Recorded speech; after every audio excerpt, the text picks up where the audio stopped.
Thank you. Hold on just a minute.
Good afternoon. My name is Elizabeth Campbell, and this is the 2 p.m. initial appearance calendar for March 24th, 2025. The court's orders for taking of DNA and fingerprints that were given on the first calendar of this month shall apply to all matters on this calendar. Buenas tardes, mi nombre es Elizabeth Campbell. Esta es la comparecencia inicial del día de hoy, 24 de marzo, 2 de la tarde. Las órdenes emitidas el 1 del mes con respecto a la toma de huellas dactilares y muestras de ADN aplican en todos los casos.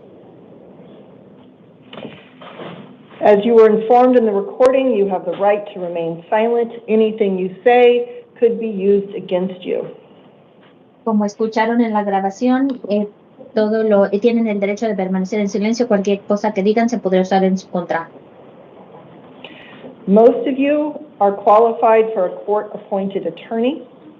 If you are not appointed an attorney, or even if you are, you may retain an attorney at your own expense. La mayoría de ustedes califican para un defensor público. Aunque no se les asigne un defensor público, ustedes tienen el derecho de contratar su propio abogado. I will be calling each of you up individually at the conclusion of your hearing. You will be provided with a paperwork detailing my orders in this case. Los llamaré uno por uno. Después de que terminemos su audiencia, recibirán los documentos que detallarán mis órdenes. All right. If we could please start with Orlando Lopez Acosta, please. Orlando López Acosta, pase. And after Mr. Acosta, we will have Dwayne Ladner. Mr. Ladner, if you could take a seat by the door, please, sir.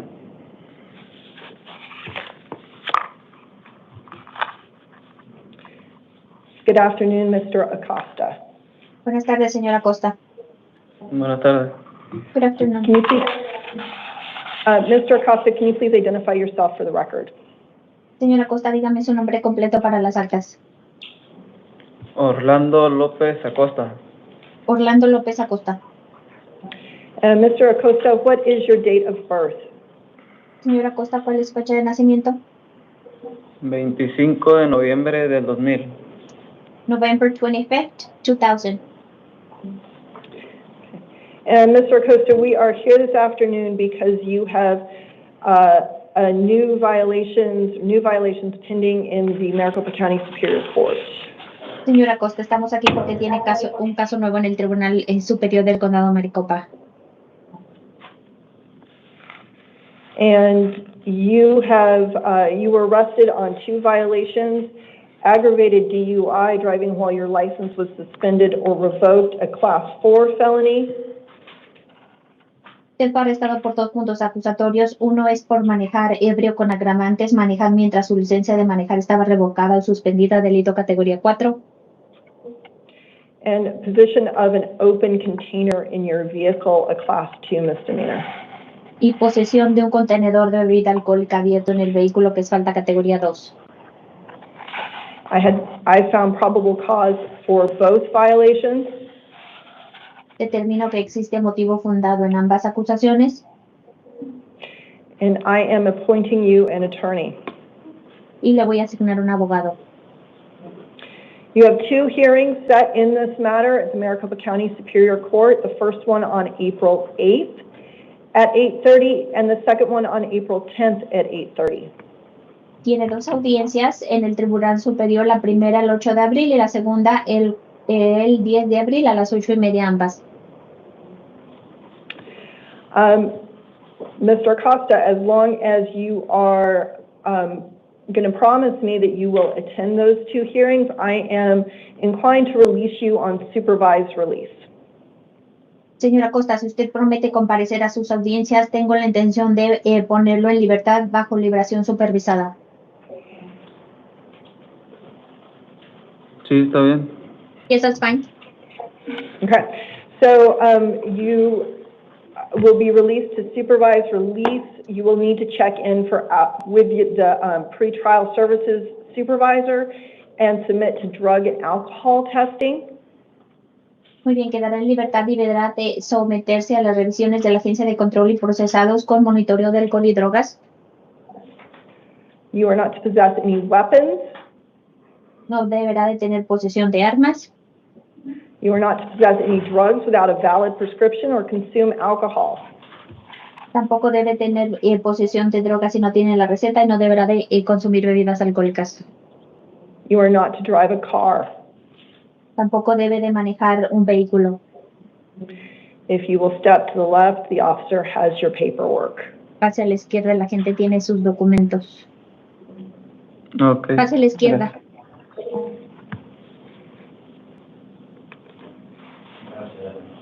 Your Honor, would you like me to make an announcement? If you could, please. Yes, of course. ¿Hay alguien más que necesite intérprete en español? Si es así, levanten la mano. Any hands? No hands. No hands? No hands. Okay. Okay. The interpreter will disconnect, Your Honor. Thank you very much, ma'am. Sure.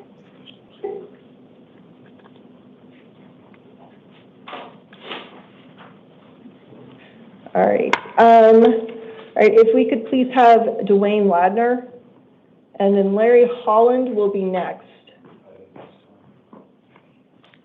Good afternoon. Good afternoon. Mr. Ladner, could you please state your name for the record? Dwayne Michael Ladner, And Mr. Ladner, what is your date of birth? February 8th, 1976. Okay. And Mr. Ladner, you were arrested on 3 charges: a burglary 3rd degree, possession of burglary tools, and criminal, the burglary, 3rd degree burglary is class 4 felony, the possession of burglary tools is a class 6 felony, and then you were also arrested on criminal damage, which is a class 2 misdemeanor. I did find probable cause for all 3 violations. I am appointing you an attorney, the Maricopa County Public Defender. You have 3 hearings set in this case. The first one is on March 28th at 8:30. The second one is on March 31st at 1:30. And the next one is on April 2nd, also at 8:30. Mr. Ladner, because you are currently on, or when the crime was, or when the present charge that you are here on was committed, you were on felony release in another matter. I am holding you non-bondable today. All right, so if you will step to the left, officer will give you the paperwork. All right, Larry Holland. And then Laren Christensen will be next. Mr. Holland, can you Yes. please state your name for the record?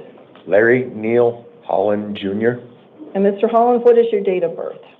12 5/17/1967. Okay. And you are here today on a grand jury warrant from the Superior Court. I am appointing you a public defender, and your first hearing is set for April 1st, 2025 at 8:30 in the downtown court. I am setting a secured appearance bond in the amount of $15,000. If you are released, if you post the amount and are released, you are not to possess any weapons or use or consume any drugs without a valid prescription, that is, or drive a motor vehicle without a license. You are currently on probation, so you will need to contact your probation officer within 72 hours. Again, that's if you post the bond and are released. If you'll step to the left, the officer has your paperwork.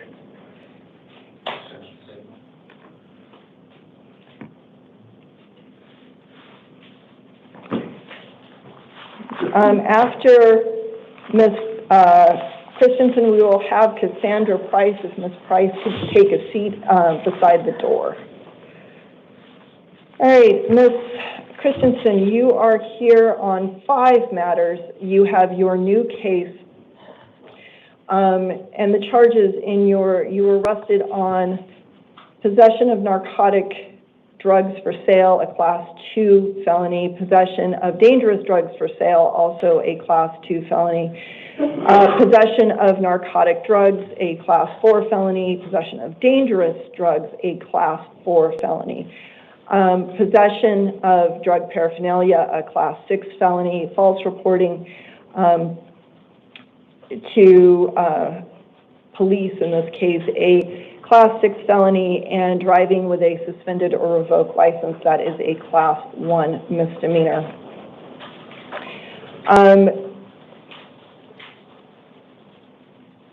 Based upon the financial information we have, I am not appointing an attorney at this time. However, you are entitled to be represented by an attorney and may retain one at your own expense. If in fact you are in fact indigent, then please bring that to the attention. Okay. Then, I am going to go ahead and, hold on, appoint you an attorney. Thank you, Your Honor.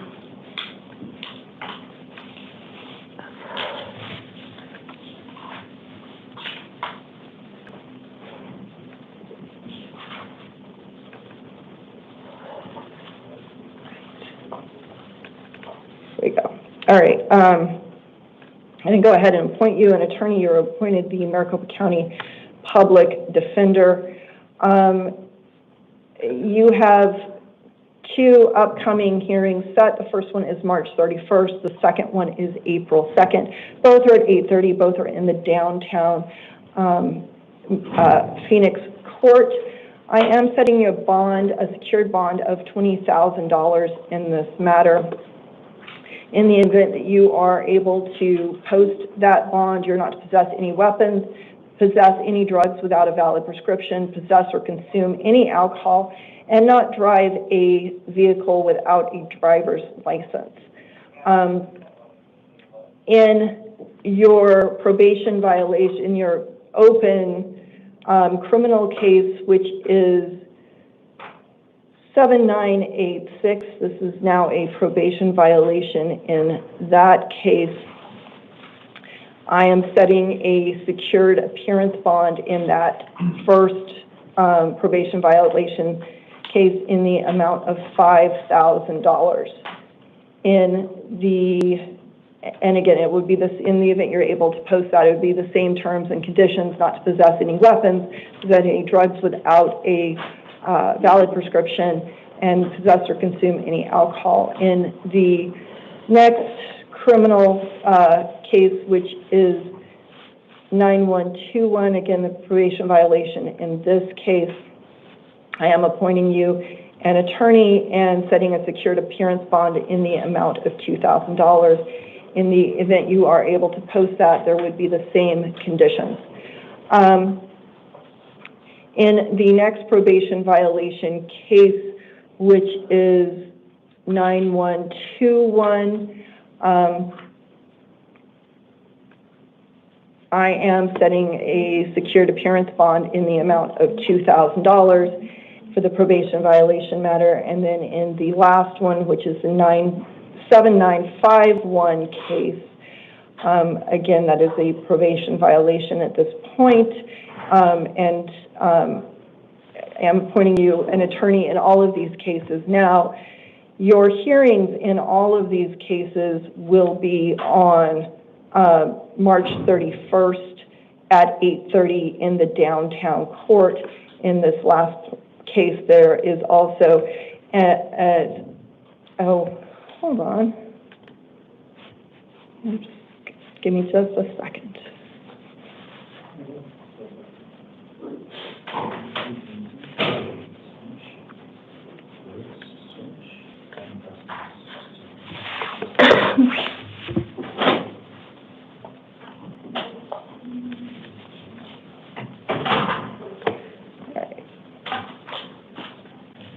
Okay, so in this last case, and I apologize, we're going to need to reprint number 25. Give me just a second. There's a secured appearance bond in the amount of $2,000. I think I put it in the wrong spot. I apologize for that.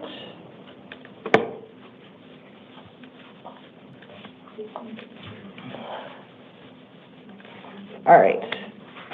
And with that, if you'll step to your left, did you reprint number 25? Oh, sorry about that. I didn't mean to rush you.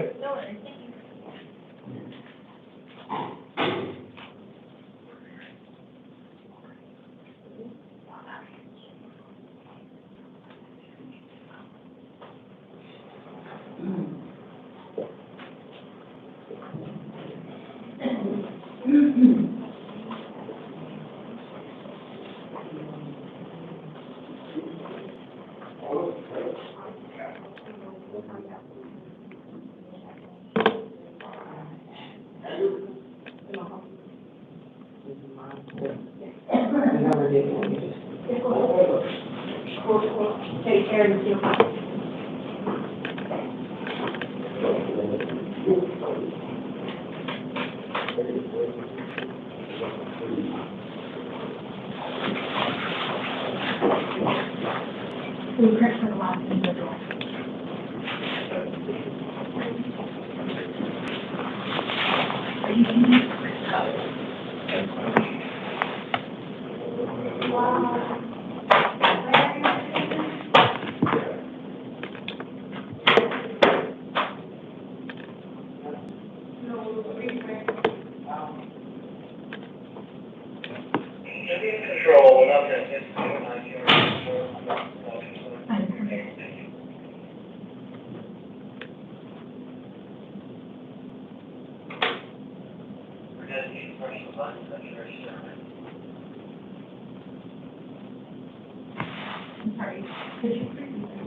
All right, Cassandra Price, please, and then Christopher B. Beebe.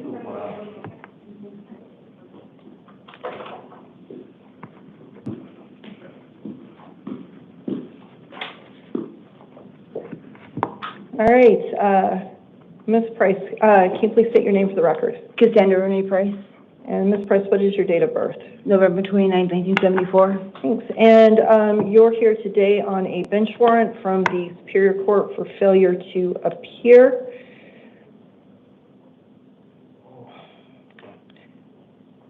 All right.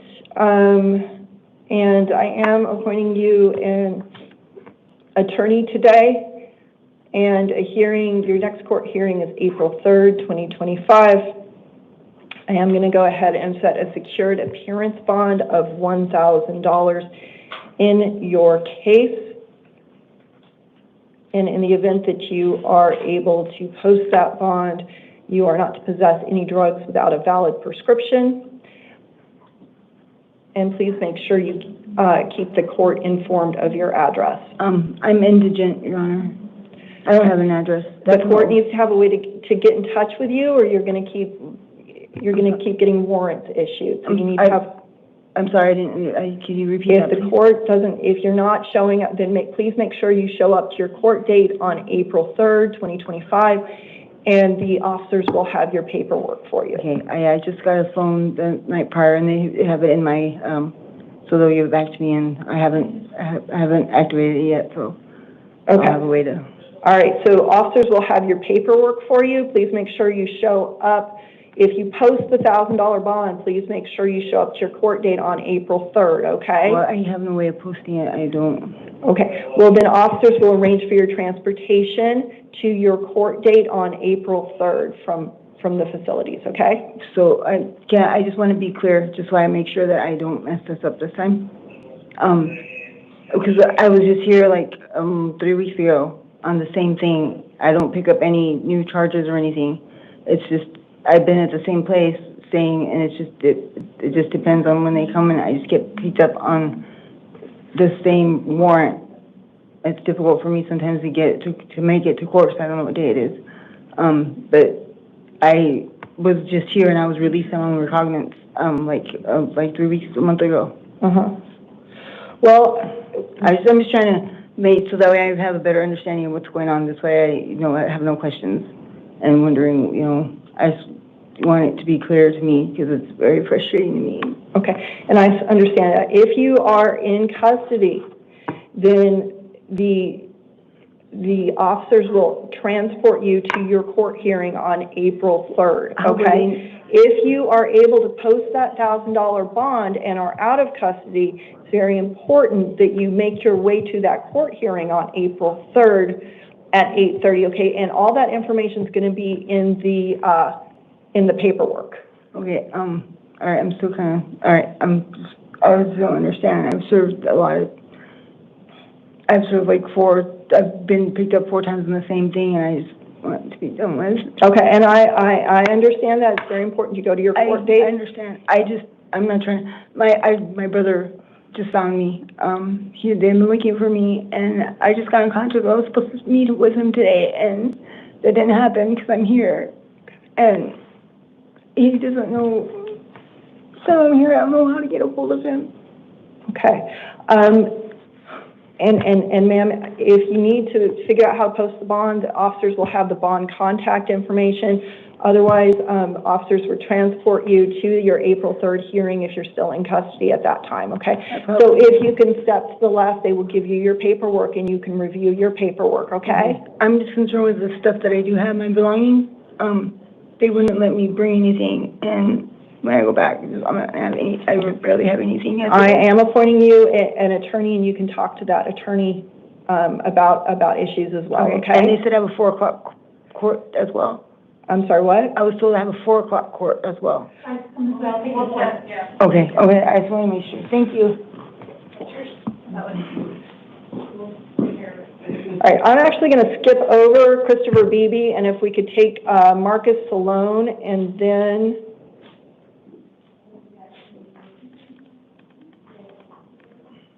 Kevin Buchanan, please.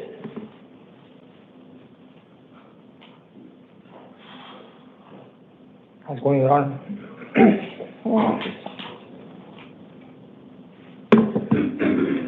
All right, Mr. Sloan, please state your name for the record. Marcus Sloan, Okay, and Mr. Sloan, what is your date of birth? by 1090. And Mr. Sloan, you are here on a Superior Court probation violation warrant. Yes. All right. I've been trying to get into a rehab, but it's been hard for me because I'm an Navajo.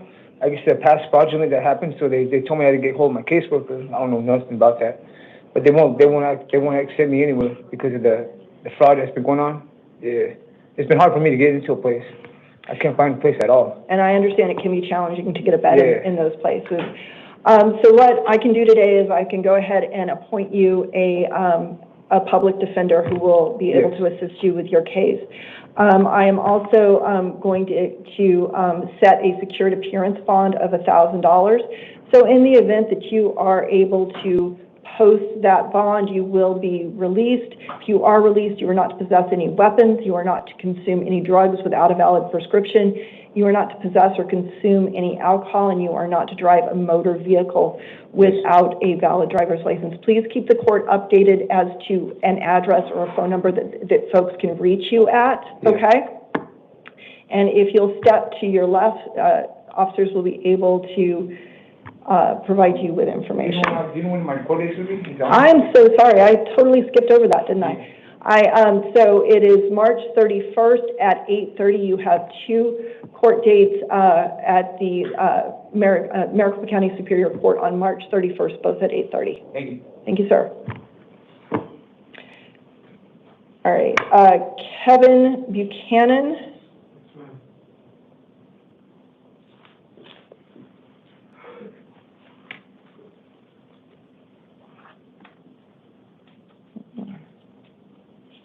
May I please?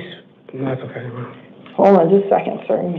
Yes, ma'am. All right, Mr. Buchanan, please state your name for the record. Kevin Buchanan, All right, and Mr. Buchanan, what is your date of birth? 09/14/93. Thank you. And you are here today on three probation violation matters. On the first matter, which is the 4347 case, I am appointing you an attorney and setting two hearings, both on March 31st at 8:30 at the Maricopa County Superior Court downtown. On this first case, I am setting a $500 secured appearance bond. In the event that you are able to post that bond, you are not to possess any weapons, you're not to possess any drugs without a valid prescription, and you are not to consume any alcohol. And you are not to drive a vehicle without a driver's license. If you are able to post that bond, please remember to contact your probation officer within 72 hours of your release. In your next case, which is the 5015 case, again, that's now here on a warrant for probation violation. I am appointing you also a public defender in this case. As with the other ones, your hearings are set for March 31st at 8:30 in the downtown Superior Court. Secured appearance bond in this case of $500. And the same, if you are able to post it, the same conditions would apply. Bumping that. And then in the last one, which is the 2526 case, again, you're here because of a warrant issued for a probation violation. I'm appointing you a public defender in this case, and your hearings are the same date, March 31st, both of them at 8:30 in the downtown Superior Court. Secured appearance bond in this case of $500, so a total secured appearance bond in all three cases of $1,500. Again, if you're able to post that bond, no weapons, no drugs, no alcohol, no driving without a license. if I may. So I'm here because they say that I didn't report to my probation officer. I talked to the people there, and they said that my warrant was issued on the 22nd of last month. I got released from custody here at LBJ the 30th of last month. And when I got out the 30th of last month, 5 days after that, I had a warrant and got picked up by Tempe. I did a day and a half in Tempe. Then from there, I had a Mesa warrant. I went to Mesa, did a day and a half in Mesa. And now, after that, I did 12 days in Pinal County Jail. I actually just got released from Pinal County Jail just now, today. I got out released today from time served for doing my judge time there. I came straight to Mesa, and I had a warrant here from court from the 22nd of last month. It's the 23rd now, right? 24th? So 24th today. So I don't know why my warrant would be from the 22nd of last month when I got out the 30th of last month. I've already done my jail time. When I went to Mesa to go to Pinal County, they called down here to find out if I really went to jail or not. They gave me 2-for-1s. They were going to give me 30 days straight, flat. When they called down here, I found out that I actually did get out on the 30th. They gave me 2-for-1s and made me just do 12 days flat instead of 30 days. So I did 12 days and had 2-for-1s, so I didn't have to do 30 days no more because I was in here on the 30th. I got released here on the 30th evening. And the reason why I couldn't call my probation officer is because I'm homeless. I lost my phone. But on Saturday morning, I got a new phone, and I can't call her on Saturday or Sunday. I got arrested Monday morning, 9 o'clock in the morning. So I couldn't call her. So as of now, I got a new phone. So if I can get released, because I was out already on the 30th, if I can get released, I have a new phone, I can easily call my probation officer today when I charge my phone and let her know, hey, I just did 21 days in jail, basically a month in jail. How's it going, you know? Because I don't know how I got a warrant on the 22nd, but I got released on the 30th. That's 8 days afterwards. I was already incarcerated. Okay. So, Mr. Buchanan, I'm going to, I understand what you're saying, but I'm looking at the notes, and it looks like the probation's been trying to get in touch with you for a while. So, but those are all things that you can talk to your attorney about. So the fact that I was in jail for the warrant came out on the 22nd, but I was in jail on the 30th.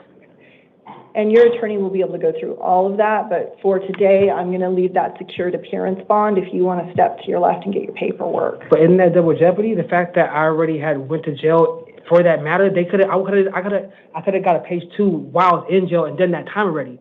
But then when I got out of there, 5 days later, I should have went to here instead of Mesa.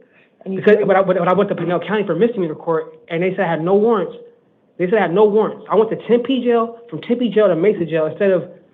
Instead of going here to Florida for felony charges, I got sent to Mesa for misdemeanor charges. Now I'm out of Mesa for misdemeanor charges, now I'm in here for felony charges, man? Okay. And so you can talk to your attorney about all those things. But for today, I'm going to go ahead and issue the bond. Thank you. Set the bond.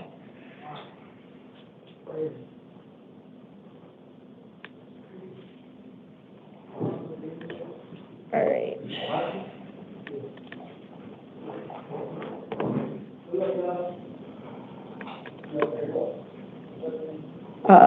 Give me just a second.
I see our citizen trustees are on call.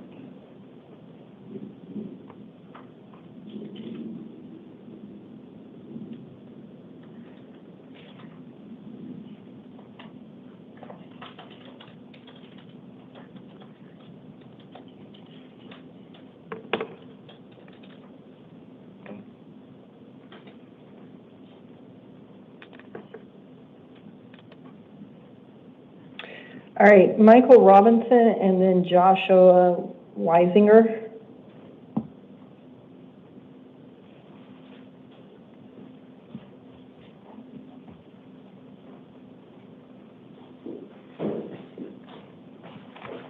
All right, Mr. Robinson, can you please state your name for the record? Michael Robinson, And Mr. Robinson, what is your date of birth? 4/11/71. Yeah. All right. And this is a Superior Court new case for possession of weapons by a prohibited possessor, Class 4 felony, failure to admit carrying a deadly weapon, a Class 1 misdemeanor, and they've also charged you with possession of a prescription drug without a valid prescription, a Class 1 misdemeanor. I am appointing you, and I did find probable cause for that. I am appointing you an attorney in this case,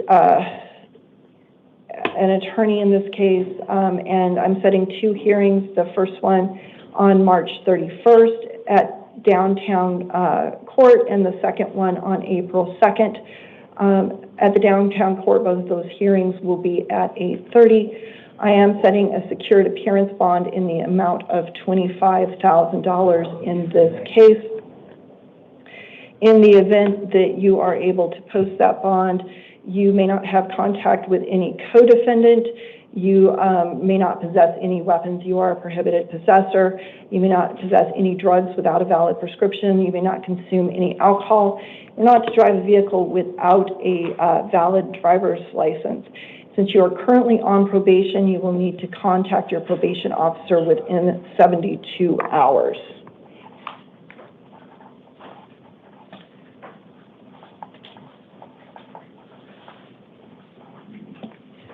Right. Then you are here on a warrant out of Justice Court, out of the Ironwood Justice Court for theft of controlled property. What was the underlying charge? And they issued a warrant. You have a hearing in the Ironwood Justice Court on March 27th at 8:30. I am setting a secured appearance bond in the amount of $50 in that case as a placeholder bond. And again, no weapons. And you do need, since you are on probation, you do need to contact your probation officer within 72 hours. Finally, there was a warrant issued for page 2 on your underlying probation, the case that you are currently on probation for. Again, I'm appointing you an attorney in that case, and a hearing has been set on March 31st at 8:30. The second one on two of them, March 31st at 8:30. I am setting a placeholder bond in that case of a secured placeholder bond of $50 in that case. And that is for the one out of Gila County? You are currently on probation. Yes. In Maricopa County Superior Court, case number CR 2020-112139. All right, and then you do have you also have a warrant out on a Justice Court case out of Ironwood Justice Court. Okay, that one I already paid. I paid that and everything. Well, I've been arrested on it twice now for that one. Okay, well, and you can take that up with Ironwood Justice Court. So the thing that's really kind of driving the bus today is this March 24, 2025 possession of weapon by prohibited person and failure to admit that you were carrying a deadly weapon, and the possession of prescription drugs without a valid prescription. That's the one with the $25,000 secured bond today. Okay. Okay? So if you step to the left, officers will give you your paperwork. All right, thank you. Thank you.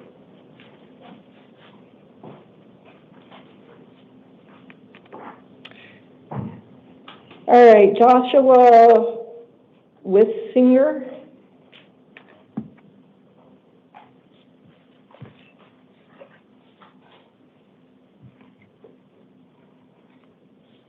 Mr. Wissinger, will you please state your name for the record? Joshua Michael Wissinger, 12/17/1981. Thank you. Mr. Wissinger, you are here today on a Superior Court new case.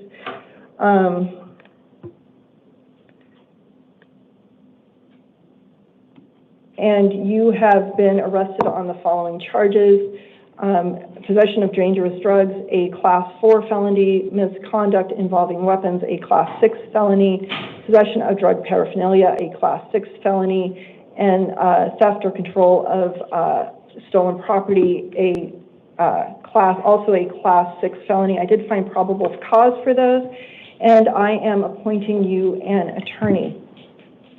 There are setting 2 hearings. The first one on March 31st at 8:30 in the downtown Superior Court, and the second one on April 2nd at 8:30 in the downtown Superior Court. I am inclined to release you onto supervised release as long as you will promise to attend those hearings. Yes, ma'am. Okay. Supervised, you need to contact pretrial services to get drug and alcohol testing set up, okay? You are not to return to the scene of the alleged crime. You are not to initiate contact with the alleged victim. You are not to have any contact with the alleged victim. You are not to have any contact with any co-defendant. You may not possess weapons. You may not possess any drugs without a valid prescription. And you are not to possess or consume alcohol, and you you can only drive a motor vehicle with a valid driver's license. If you'll step to the left, the officers will have your paperwork for you.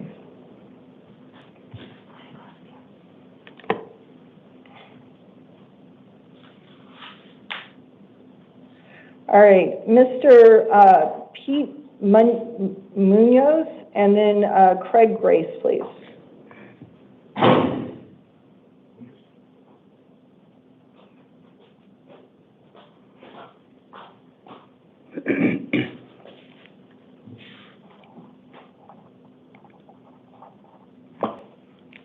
All right, Mr. Munoz, will you please state your name for the record? Pete Munoz.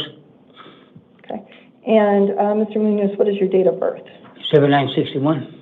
Okay, and Mr. Munoz, you are here for, on an arrest warrant from the Superior Court.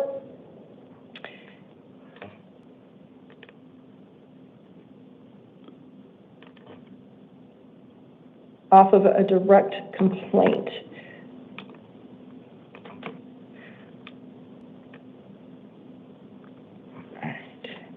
I am appointing you an attorney, and I'm setting 2 hearings in this matter. The first is on April 8th of 2025 at 8:30 downtown. The second is April 10th at 8:30 also downtown. Now, I am inclined, Mr. Munoz, to release you onto supervised release so long as you promise me that you will go to those 2 hearings. I will, promise. Okay. All right, then you're going to need to contact pretrial services when you get released. Don't possess any weapons, drugs, or alcohol, okay? Okay. All right, officer will have your paperwork for you. Okay, thank you, Your Honor. Thank you.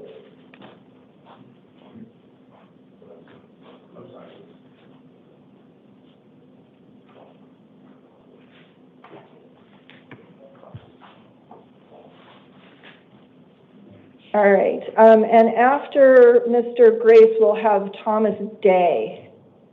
Mr. Grace, please state your name for the record. Craig Adam Grace. And Mr. Grace, how are you presently employed? I'm not employed right now. I've just been released. Sure. I'm sorry, what is your date of birth? March 15th, 86.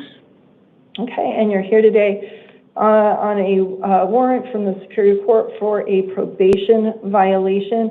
I am appointing you an attorney and setting 2 hearings for you, both on March 31st at 8:30 in the downtown Maricopa County Superior Court. Now, Mr. Grace, I am inclined to release you to pretrial services so long as you promise to attend those 2 hearings. I do. Okay. Then no weapons, no drugs, no alcohol, no driving a car without a license, okay? Okay. All right, step to your left. Thank Officer you. will have your paperwork for you.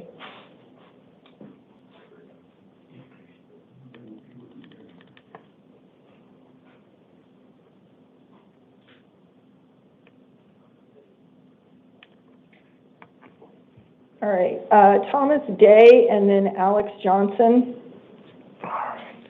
Hello, Hello, Mr. Day. Will you please state your name for the record?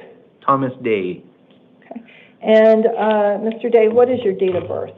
12/07/1988. Thank you. Mr. Day, you are here on a warrant out of the Wickenburg Municipal Court. And I am not appointing you an attorney today, but that doesn't mean that you can't get your own attorney. You just have to pay for them. Right on. I am setting you, or an arraignment hearing has been set for April 9th at 9 a.m. In the Wickenburg Municipal Court. If you promise me that you will show up to that, I am inclined to release you on your own recognizance. Okay, yeah. All right, step to your left. Officer will have your paperwork for you. Thank you. All right, Alex Johnson, please.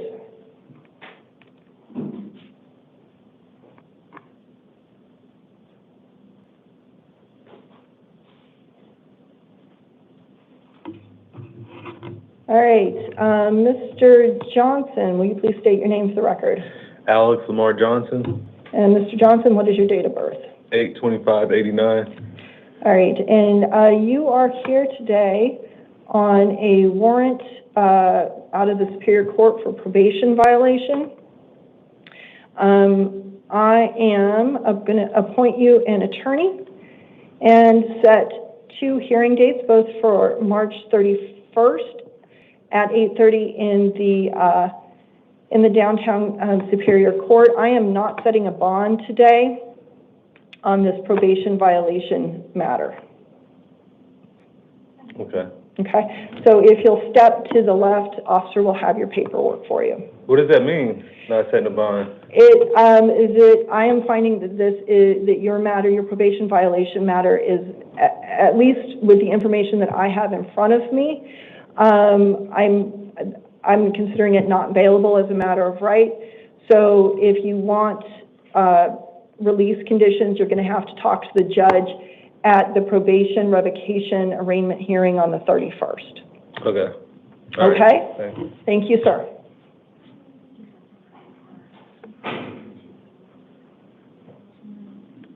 All right, Summer Watkins and then Diami Jackson.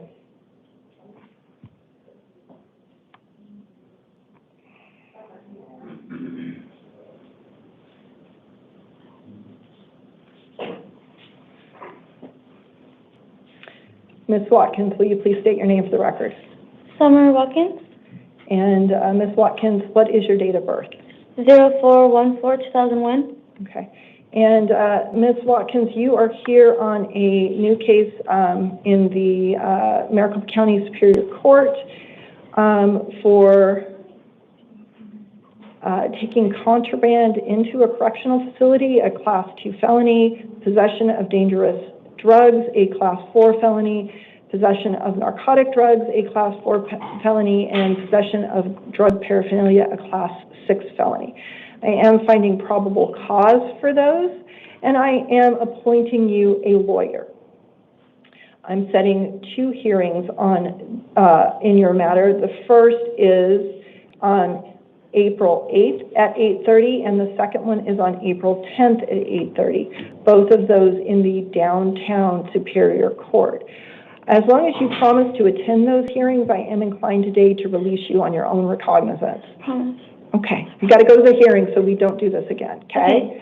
All right, so officer will have your paperwork for you. Thank you.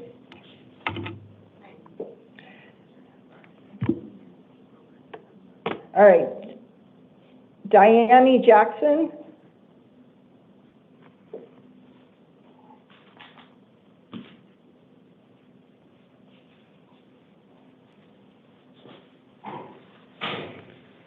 Your Honor, Diami Jackson, September 21st, 1981. Sorry if I spoke too soon. No, you were perfect. Say your date of birth one more time. September 21st, 1981. And say your first name. Diami. Diami, okay.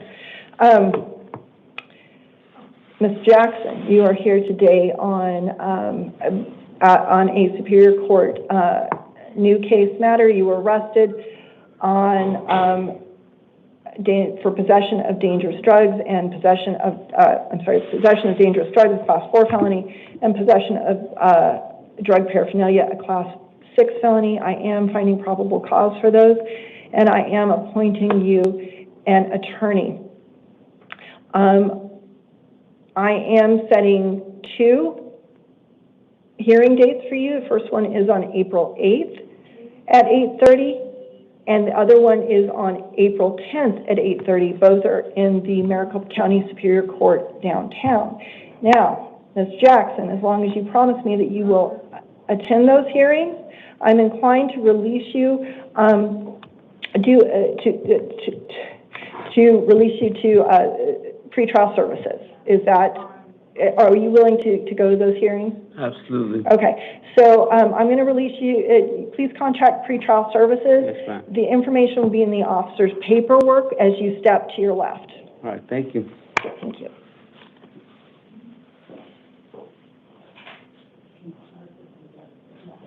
All right, Jay Zavala, please.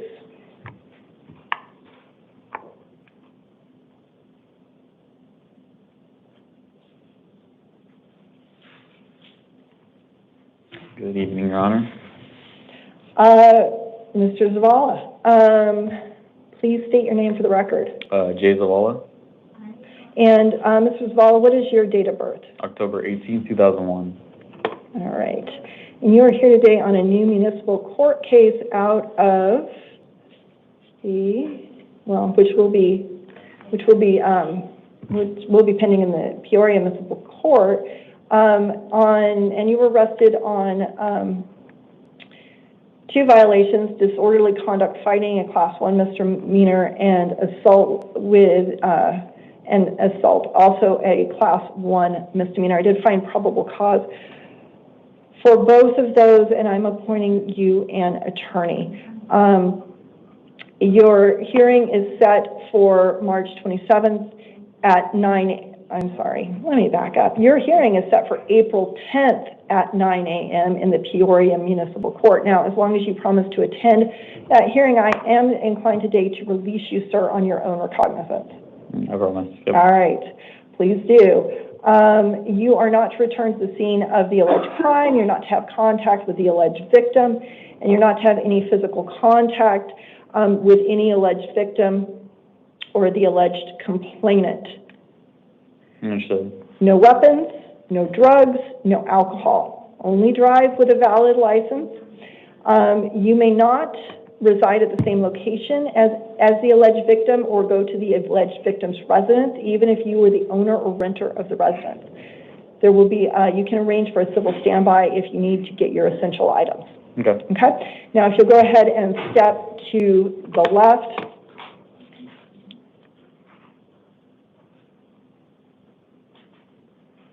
Okay.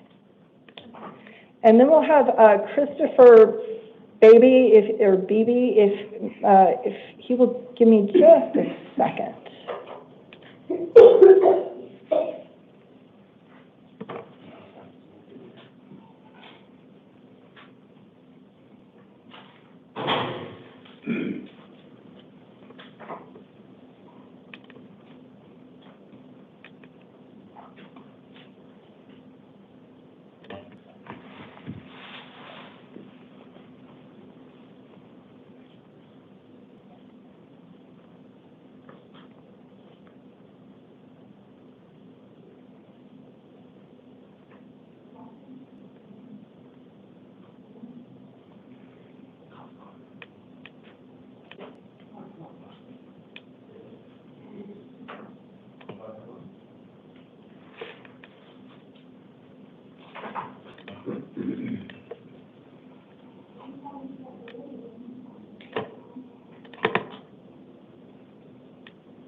All right.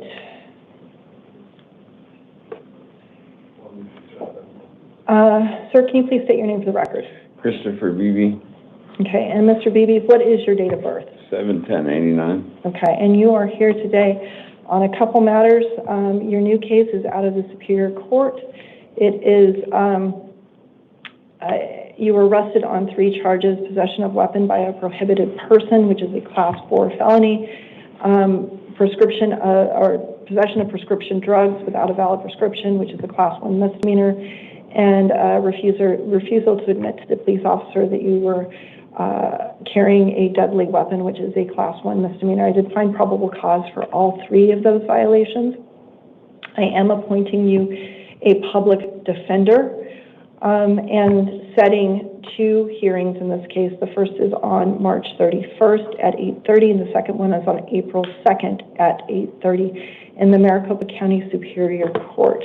I am setting a secured appearance bond in this matter, in your new case, of $25,000.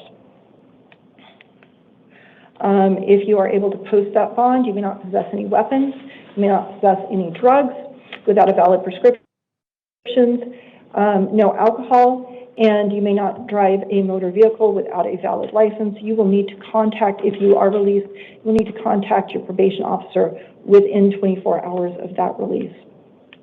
In your second case, which is a bench warrant for failure to appear out of the Maricopa County Superior Court,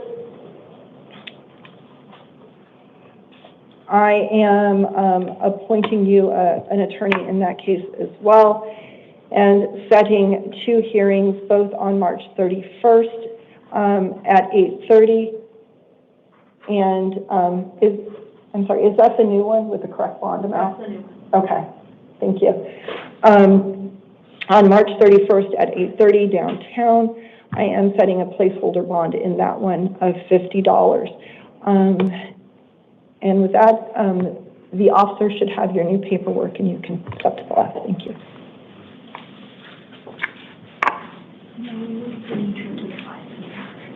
Okay. Oh, okay. All right, and then, oh, I see. Okay. So we have, am I reading this correctly? 1 house call? Correct. Okay. Sorry, the lower it gets, the dodgier it gets, so I corrected. Okay. All right, and then we have 1 house call today for Pablo Joel Montijo, date of birth April 12th, 1979, is Superior Court. New case, Mr. Montijo was arrested on 4 violations: burglary in the 3rd degree, unlawful entry, a Class 4 felony, criminal damage, a Class 5 felony, assault with intent to assault, a Class 1 misdemeanor, criminal damage, a Class 1 misdemeanor. I did find probable cause for those, and am appointing Mr. Montijo a public defender, and setting 2 hearings, the first on March 31st at 8:30, and the second on April 2nd, also at 8:30 in the downtown Superior Court. My intention is to set a secured appearance bond in the amount of $1,000 in this case. If after I talk to Mr. Montijo that changes, I will update the written order. If Mr. Montijo is able to post that bond, he will be released subject to terms and conditions of release as stated in the order. With that, the 2 p.m. initial appearance calendar or initial appearance hearing is adjourned until 5 p.m.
When you were in earlier, I had told you to report to releasing you on your own recognizance and instruct you to report to pretrial upon your release. That was a mistake on my part. Because you are currently on probation, you need to report to, you contact your probation officer within 72 hours, and you're released with supervision of adult probation. Okay, yeah, my question just was, I don't know who my probation officer is because I had transferred Maricopa to Coconino, and I was running them concurrent and revoked it, and I just got out of prison from revoking that, so I'm not sure. I guess I just call them and they'll figure it out from there. Or... I would do that, and I would, yes, I would be very on top of that so you don't get picked back up. Okay. Okay? Okay. Oh, I'm sorry. Could you please state your name for the record? Craig Adam Grace. And Mr. Grace, what is your date of birth? March 15th, 1986. Is that good? All right. Told that's good. All right. We have your paperwork for you. I have 2 copies. Did you need 2 copies? Yeah. There we go. Thank you, officer. So within 72 hours? 72 hours. Thank you.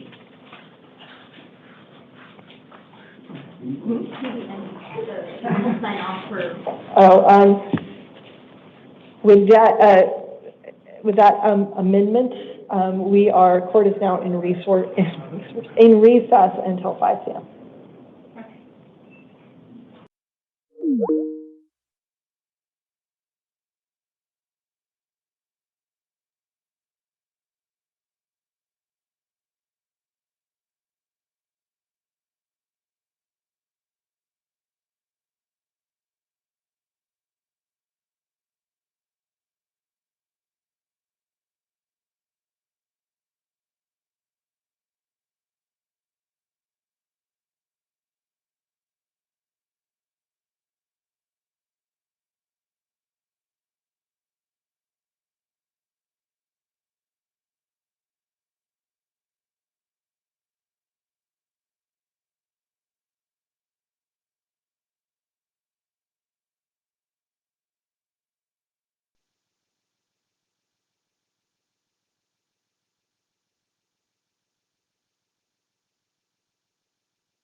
Sign off on a warrant and then she'll be on her way.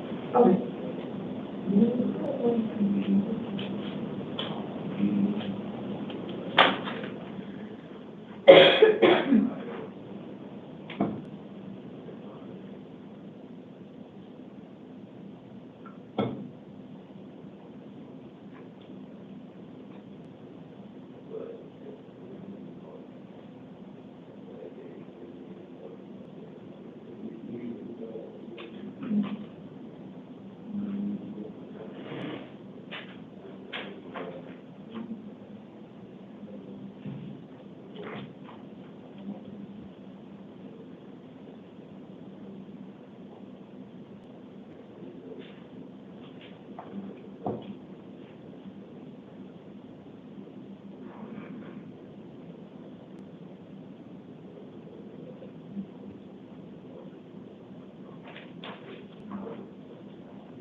All right.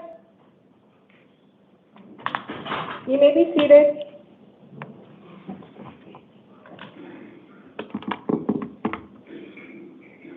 Do we have? Okay. Good afternoon. This is the time set for the 5 p.m. initial appearance calendar for March 24th of 2025. The court's orders for the taking of fingerprints and DNA samples made on the 1st of this month will apply to all matters on this calendar. I am going to call you each up to the podium one by one, where I will ask you for your first and last name and your date of birth. I will then advise you as to why you are here, whether or not an attorney has been appointed to you, your upcoming court dates, and what your bond is, if you are eligible for bond. Some of you may have questions as, and your release conditions. Some of you may have questions as I'm providing this advisement to you. I would just ask that you hold your questions until I complete that advisement. At this time, I will call Mr. Johnson Fields to the podium, and Mr. Gonzalez, if you will please have a seat in the chair. How you doing, Your Honor? Hello. Can you please state your first and last name for me and your date of birth? My name is Quincy Johnson Fields. My date of birth, 1/27/97. You are here today on a new case. You were charged with 1 count of aggravated assault with a deadly weapon. I remember I asked you to hold your questions until the end. So I did find probable causes to that offense. I did appoint an attorney to represent you. You will have a status conference hearing on March 31st at 8:30 and a preliminary hearing on April 2nd at 8:30. You do have a secured appearance bond in the amount of $25,000. If you are able to post bond, you cannot return to the scene of the alleged crime. You cannot, oh, I'm sorry, I have to fix this order. You cannot initiate contact with the alleged victim. Excuse me, Your Honor. I'm not done. Mm-hmm. You cannot possess any weapons. And let's see, I believe that is it. If you are able to post bond, you must comply with your release conditions and appear for your court dates. If you fail to appear for your court dates, any bond that you posted would be forfeited, a warrant would be issued for your arrest, and additional bond would be imposed. I will caution you that you should not talk about your case. I've appointed an attorney to represent you, so any legal defenses that you may have, that is for you to discuss with your attorney, and those arguments are to be made to the assigned judge. If you have questions about your release conditions, I'm happy to answer those. Do you have any questions regarding your release conditions? Yeah, you said $2,500 to get out? No, well, $25,000 secured appearance. Secured appearance? Mm-hmm. So that means I got to have the whole 25. So it's 10% plus collateral. Okay. So what's the collateral like on You would have to talk to the bail bondman, and they will tell you what they believe is appropriate collateral. So if that is all, if you'll go ahead and have a seat inside, the officer will bring you. So what, y'all arrested me for some shit that I didn't do today? So we're not going to do that. I'm not going to do that. I'm just asking the question. So I did not arrest you. No, I got picked up today for something that they say happened on March 3rd that I don't have anything to do with. That's what I'm trying to figure out. So that's what I initially told you, that any questions regarding the case itself, that's why I've appointed an attorney to you, so that they can address that. So if you will please step to the left and go into holding. Mm-hmm. Thank you. Mr. Gonzalez, will you please come into the courtroom, come to the podium, and Mr. Stitt, if you will please have a seat in the chair.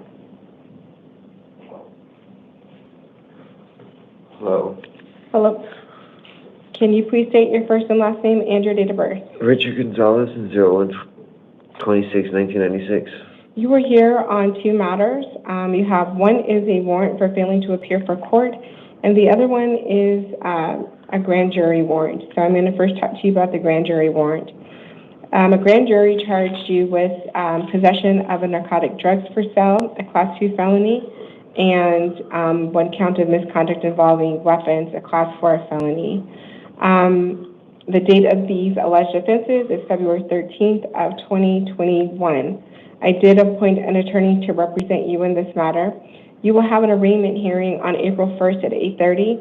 The grand jury warrant had a secured bond in the amount of $10,000. If you are able to post bond, you cannot possess any weapons. If you fail to comply with your release conditions or appear for your court date, any bond that you posted will be forfeited. Another warrant would be issued for your arrest and additional bond could be imposed. As to your warrant for failing to appear for your court date, an attorney was already appointed to represent you in that matter. You will have a status conference hearing on April 3rd at 8:30. That warrant had a secured appearance bond in the amount of $5,000. If you fail to appear for your court date, any bond that you posted would be forfeited and additional bond could be imposed. Between your 2 cases, you have a total secured appearance bond of $15,000. If you have no questions for me regarding your release conditions, if you will please, the officer is going to hand you your paperwork and then you can go back into holding.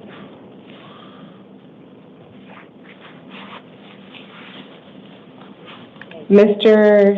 Stitt, can you please come into the courtroom? And Mr. Kendall, if you will please have a seat in the chair. Hello, sir. Can you please state your first and last name and your date of birth? Gordon Lewis Jr., January 4th, 1992.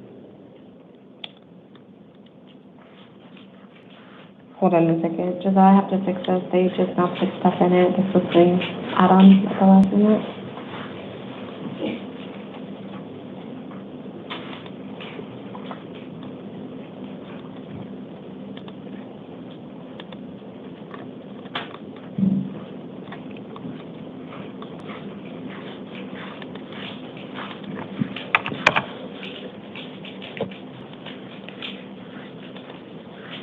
Okay, sir, you were here on a new case. You were charged with 1 count of theft of means of transportation, a Class 3 felony, and 1 count of possession of drug paraphernalia, a Class 1 misdemeanor. I did find probable cause as to both of those counts. I did appoint an attorney to represent you. You will have a status conference hearing on March 31st at 8:30, and you will have a preliminary hearing on April 2nd at 8:30. You do have a secured appearance bond in the amount of $7,500. If you are able to post bond, you cannot return to the scene of the alleged crime, you cannot initiate any contact with the alleged victims, and you must report to probation within 72 hours of your release. Failure to comply with your release conditions or to appear for your court date will result in any bond that you posted being forfeited, a warrant being issued for your arrest, and additional bond being imposed. So that takes care of everything that I needed to advise you of. If you have no questions regarding your release conditions, the officer is going to handle your paperwork and then you can go back into holding. Ma'am, I'm not currently on probation. I have information that you are currently on probation and they have the case numbers. Are you in probation in another county? No, ma'am, I don't even have a probation officer or nothing like that. I'm not in the system. You're Gordon Stitt? Yes, ma'am. Well, it looks like you have several cases in our system and your identity has been confirmed, so I'm not sure what the issue is, but we have several cases that you've had with this court dating back to 2021. Yeah, I don't have a probation officer or anything. They haven't told me to report or anything. And when they looked me up, they said they couldn't find me in the system. Well, it looks like a violation of probation was filed on March 21st. So you're probably going to be, I'm probably going to see you again at 8 because I think that this was missed, but you have a violation of probation and that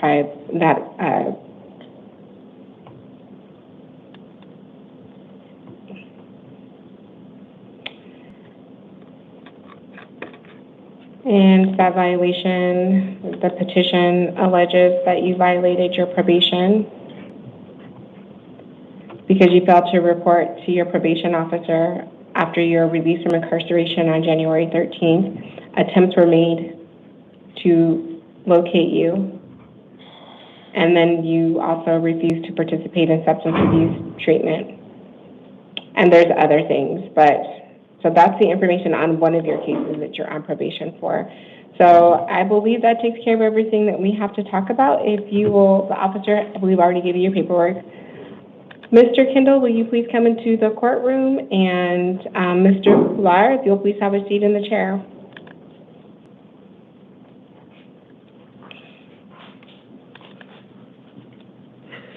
Hello, sir. Can you please state your first and last name and your date of birth? Chase Kendall, 10/31/94. You were here today because you have 2 warrants that were issued when you failed to appear for your court date. You were already appointed an attorney to represent you in both matters. You will have a status conference hearing on March 31st at 8:30 for both matters. In each case, or in each warrant, you have a secured appearance bond in the amount of $2,500, so your total secured appearance bond is $5,000. If you are able to post bond, you must appear for your court date. If you fail to do so, any bond that you posted will be forfeited, a warrant will be issued for your arrest, and additional bond could be imposed.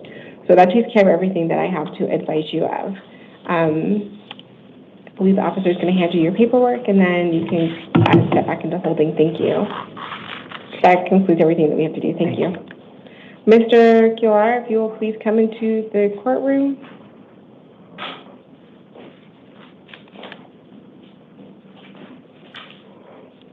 Sir, can you please state your first and last name and your date of birth? Nolan Cuellar, 9/12/86. You were here because 2 warrants were issued when you failed to appear for your court dates. An attorney was appointed to represent you already in these matters. You do have a status conference hearing on March 31st at 8:30 for both matters. You do have a cash-only bond in the amount of $1,000 per case, so your total bond is $2,000 cash only. If you are able to post bond, you do need to appear for your court dates. If you fail to appear, any bond that you posted will be forfeited. Another warrant will be issued for your arrest, and additional bond could be imposed. So that takes care of everything that I have to advise you of. The officer is going to hand you your paperwork, and then you can go back into holding. Thank you. Mr. Gomez, will you please come into the courtroom? And Ms. Tafoya, if you will please have a seat in the chair.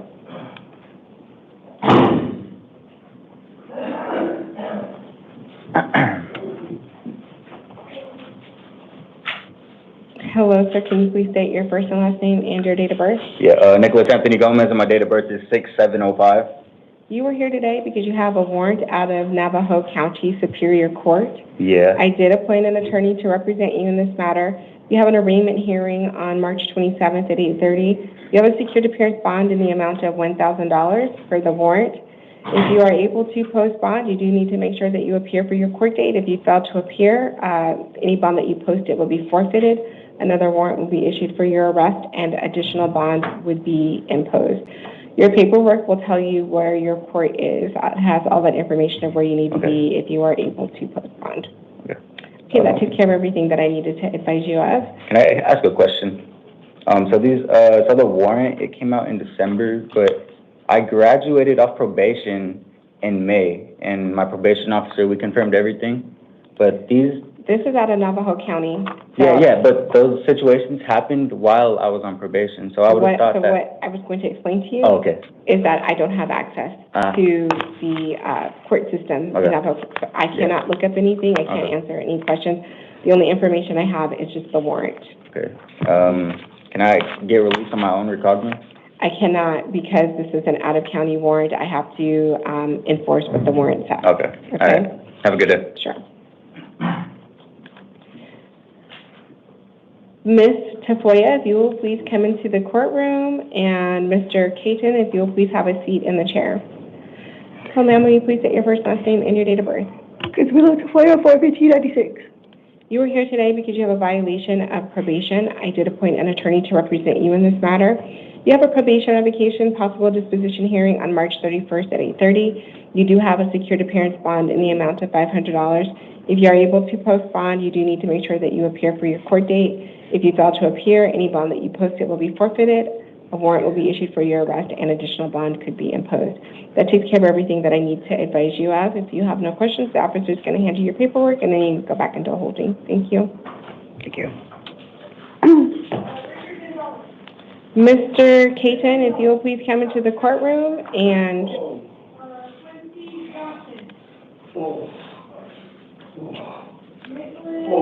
Mr. Sawyer, if you'll please have a seat in the chair. Ms. Kate's on. I was telling somebody else to come have a seat. Oh. Sir, can you please state your first and last name and your date of birth? My name is David Cajun, 7/1861. Oh. You are here today because you have a violation of probation. I did appoint an attorney to represent you in this matter. You do have a probation revocation possible disposition hearing on March 31st at 8:30. You do have a secured appearance bond in the amount of $250. If you are able to post bond, you do need to appear for your court date. If you fail to appear for your court date, any bond that you posted would be forfeited, a warrant would be issued for your arrest, and additional bond would be imposed. Right, as I was in the hospital. I went into a diabetic coma. I just got back and to Cass. My phones were stolen. I was waiting for today. CBI. Tell me when you went into the hospital. When did you go into the hospital? I was in there like so you're wanting me to consider what you were saying? You need to tell me just the dates. I don't need a long story. I'm trying to verify information. The whole month. Of what? I was in the hospital on the 10th. I know that. Okay, I'm asking you told me a whole month. But today is March. We've had January, February, March. I'm just trying to find out what month. Okay, check this. Oh my God. I've been in the hospital for several times since November. From November, it was 6 weeks. I was in a coma.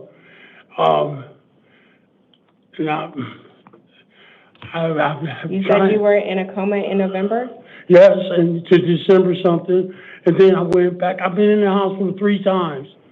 I passed out at Cass, right on the street. That was a couple of weeks ago. You know, and I got diabetes. It's not doing too good. That's the problem. And so when I was in the hospital, I had a place to stay. I was reporting, for the telephone. I went in the hospital, and they gave my apartment away because I was at the doctor's office when I went into a coma. And they didn't have no way of reaching my landlord now.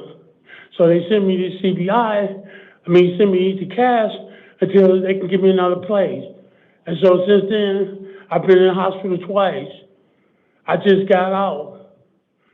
So, tomorrow or today or whatever, I was supposed to see CBI, the housing counselor. My counselor at CBI, she quit. So the only person I deal with the housing counselor. I'm letting you know that I'm reading. I can see your notes from your probation officer. And I got a new probation officer. Somebody stole my phone at Cass. They stole my phone, so the people at Cass, they don't let you use the phone. So it's very difficult being without a phone. And then also I got robbed on the first of the month. Sir, I'm telling you that I can read the notes and the history of your case. So everything that you are telling me, some of the stuff does not add up because when I asked you when were you in the hospital. But I don't know what the date is now.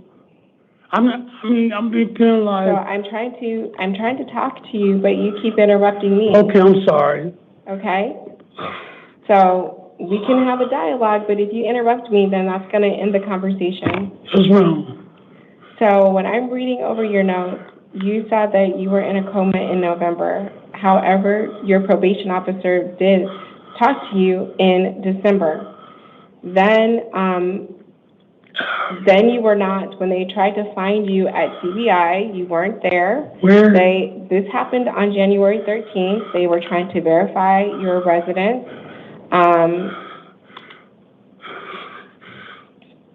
Then the issue with CBI was that you were not engaging. So then it looks like they tried to go and find you at Cass and they could not locate you. Then CBI reported that you were discharged from sober living, and then you reported that you were in the hospital. And on March 4th, probation tried to contact Banner Estrella, and they said that there was nobody admitted under that name. So since that time, no, I've listened to you, and I gave you an opportunity to let me know what was going on, and what you are saying is not matching up with what's in the probation notes, and that they have been trying to reach out to you and trying to get you engaged, and it has been very difficult for them. So I believe that that is the information that was presented to the judge, who made a probable cause finding that that you violated your probation, and that judge is the one who set the bond at $250. Based on all the information that I've considered here today, I am not going to amend that order. So if you will step to the left, the officer, if you don't already have your paperwork, she will give it to you.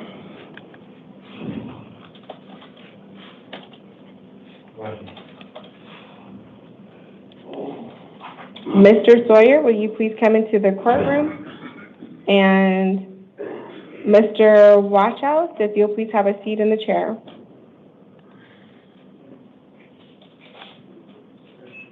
So, sir, will you please state your first and last name and your date of birth? Matt Sawyer, January 22nd, 98. You are here today because you have 3 violations of probation. I did appoint an attorney to represent you in this matter. You do have a probation revocation possible disposition hearing on March 31st at 8:30.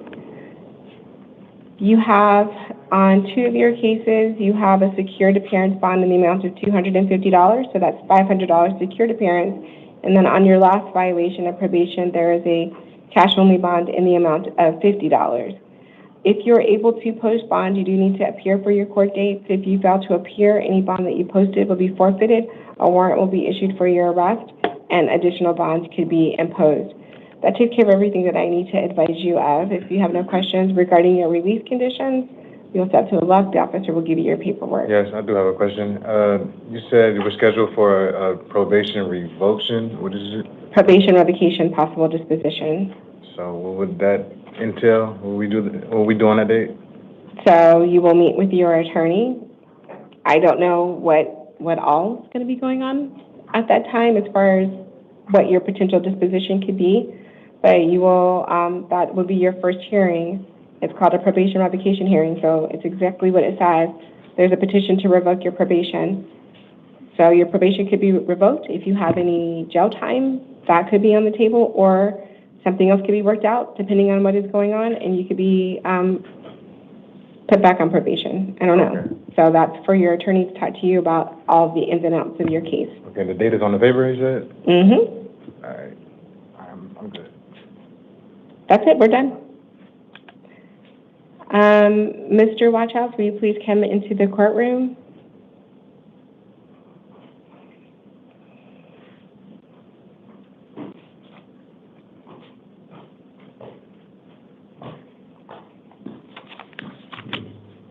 My name is Thorn Watches, plural to watch. Birthday is 10/30/1992. So you were here for 2 matters. You have 1 violation of probation, and you have 1 new case. I'm going to first talk to you about your new case. You were charged with 1 count of disorderly conduct involving fighting, a Class 1 misdemeanor, 1 count of assault, a Class 3 misdemeanor. I did find probable cause as to both charges. I did appoint an attorney to represent you. You have an arraignment hearing on April 8th at 2 p.m. I am inclined to release you on your own recognizance.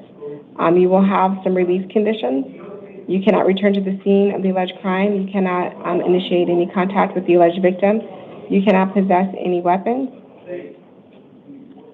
If there are any orders of protection or orders against harassment that are issued, you must comply with those orders, and you do need to check in with probation within 72 hours of your release.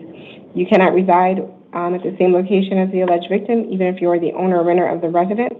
You are permitted 1 civil standby to help you retrieve your essential belongings.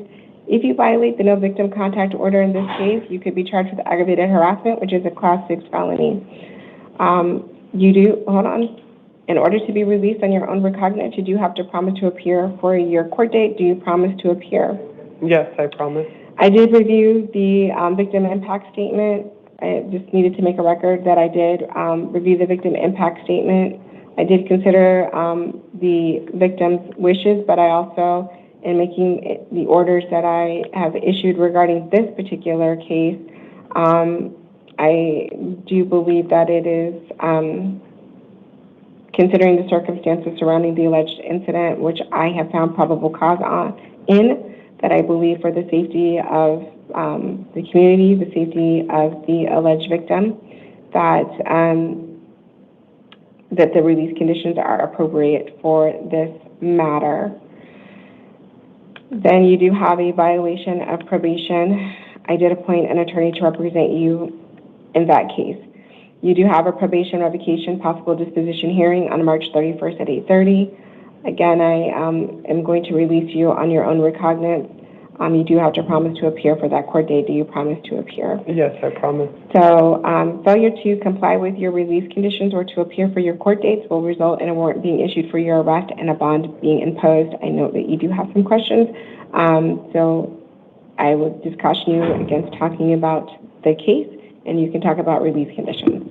One question. Mm-hmm. What was that again about an escort to get my belongings? Local law enforcement, you're permitted when civil standby with law enforcement to go with you to collect your essential belongings. Okay. You're not to go there by yourself. Okay. Okay? Yes. Okay, so if there's nothing further, you will... One more question. Do you guys issue bus vouchers?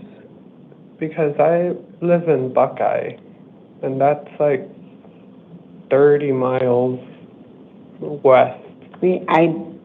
I just tell you whether you're released or not. I don't know what they give you when you're released. Okay. Okay? Thank you. Uh-huh. The officer will give you your paperwork. All right. Thank you. Have a good day, ma'am. Mr. Prestwich, if you will please come into the courtroom, and Ms. Pew, if you will have a seat in the chair.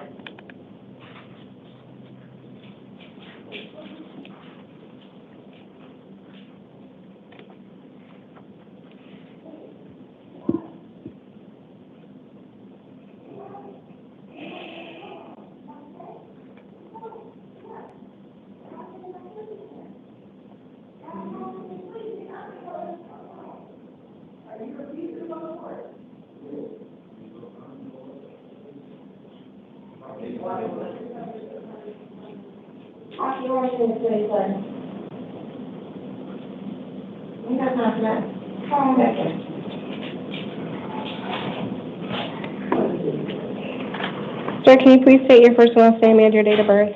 Stephen Prestwich, April 2nd, 2000. You are here because you have a warrant out of Navajo County Superior Court. I did appoint an attorney to represent you. You do have an arraignment hearing on March 27th at 8:30. Per your warrant, you are not eligible for a bond today because this is a warrant due to a violation of probation. There's really nothing more for me to advise you of. If you will please step to your left, the officer will give you your paperwork. Thank you. Ms. Pugh, will you please come into the courtroom? And Mr. Bailey, will you please have a seat in the chair?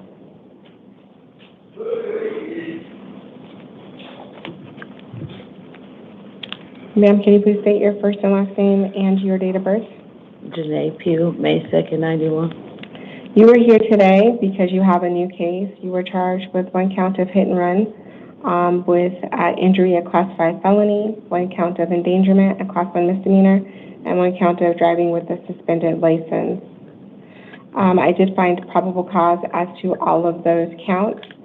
I did appoint an attorney to represent you in this matter. You will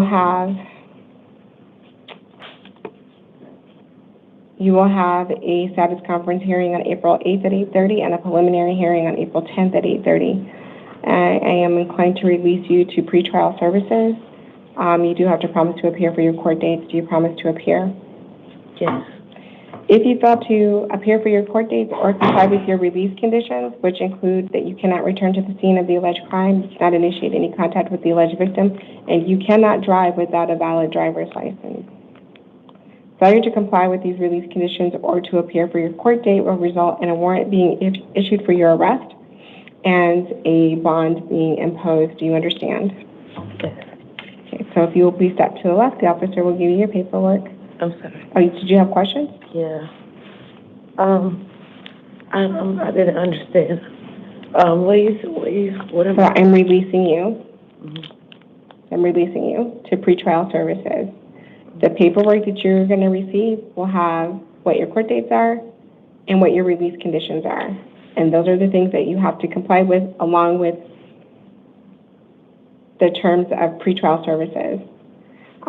If you don't follow those things, or if you don't show up to your court date, and that information will also be on your paperwork, a warrant will be issued for your arrest. And if a warrant is issued for your arrest, then a bond would be imposed. But today you are being released without bond. Okay. So Okay. I have to talk to the lawyer about the And your paperwork will have that information on it as well. Okay. Okay? Okay. So if you'll step to your left, the officer will give you your paperwork.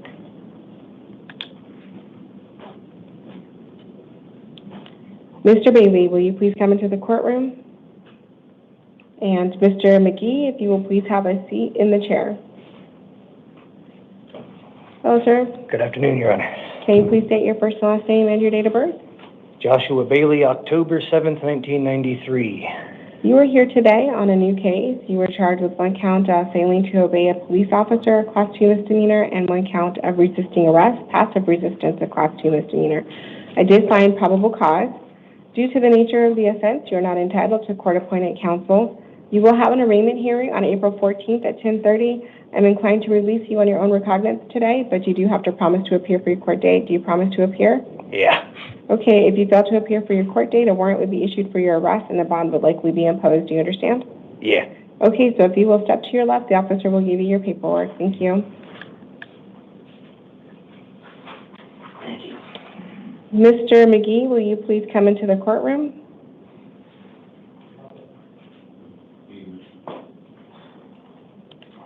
Hello, can you please state your first and last name and your date of birth? Bertram McGee, 9/28/96. You were here as a fugitive of justice. I believe there is a warrant for your extradition from Iowa, I believe. You do have a right to an extradition hearing. In your particular instance, you are not eligible for a bond because according to the warrant, it looks like it's absconding. I don't know if you're on parole in Iowa, but you're not entitled to bond due to that. You do have the right to hire your own attorney, but one would not be appointed to you because this is civil in nature. It's not a criminal offense. If you want to move forward with the extradition proceedings, an extradition warrant needs to be signed by both the governor here in Arizona and the governor in Iowa. That process can take between 60 and 90 days. You can waive the extradition process. If you choose to do that, Iowa would have 30 days from tomorrow to pick you up. And that's only if you have no local charges pending. If you have local charges pending, the 30 days would not start until those matters are concluded. Did you have an opportunity to review the placard? Yeah, I just did. Do you know how you would like to proceed today? We got 30 days. I'm getting. Waiting so that you want to waive the extradition process? Yeah. Okay, so before we finalize that, I do have to ask you a couple of questions.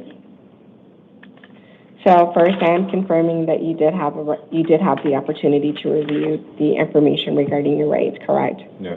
Okay, and you do understand that you do not have to sign this paperwork? Yeah. Do you understand that you do have the right to an extradition hearing? Yeah. You understand that you have the right to hire a lawyer at your own expense? Yeah. Do you understand that you have the right to demand that a governor's warrant be signed by both the governor here in Arizona and the governor in Iowa? Yes. And do you understand that you do understand that due to the nature of your warrant that you are not entitled to bond? Yeah.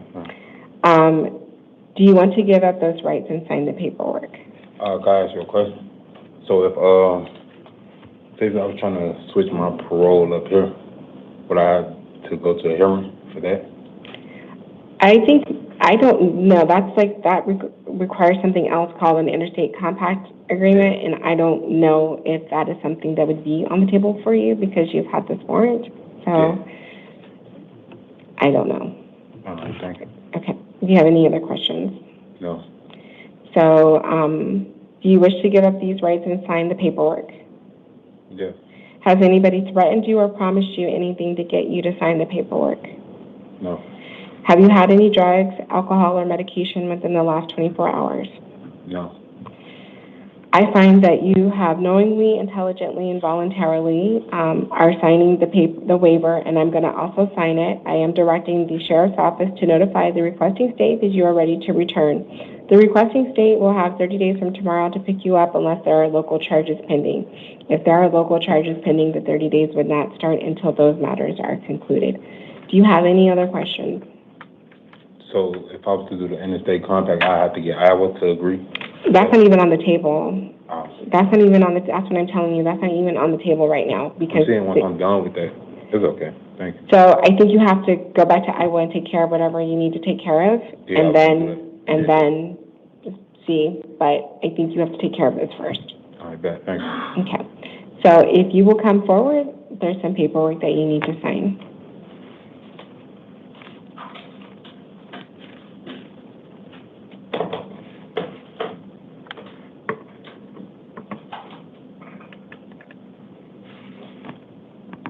All right, right, big and slow for me, please.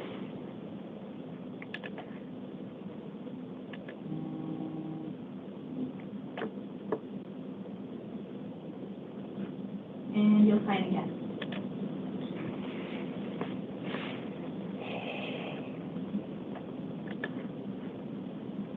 Okay, you can put it in.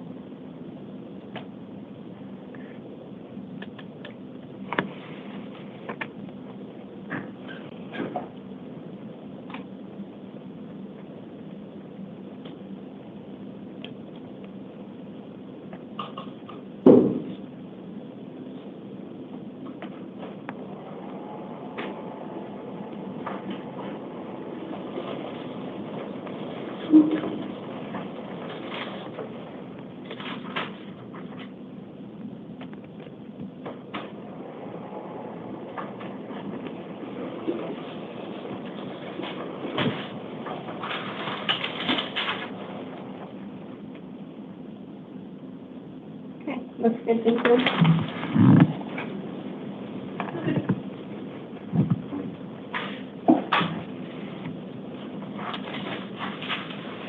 Officer, we need to clear out everybody for the last two.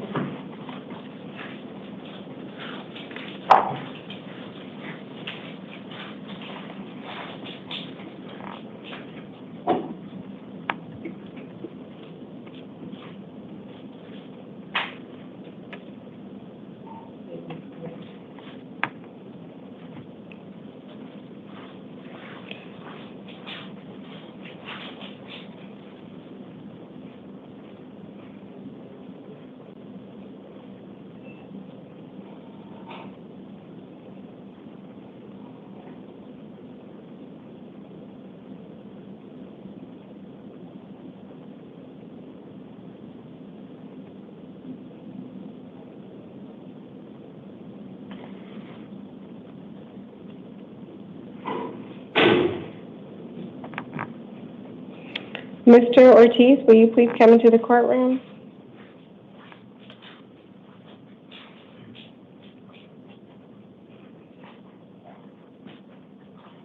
Sir, can you state your first and last name and your date of birth?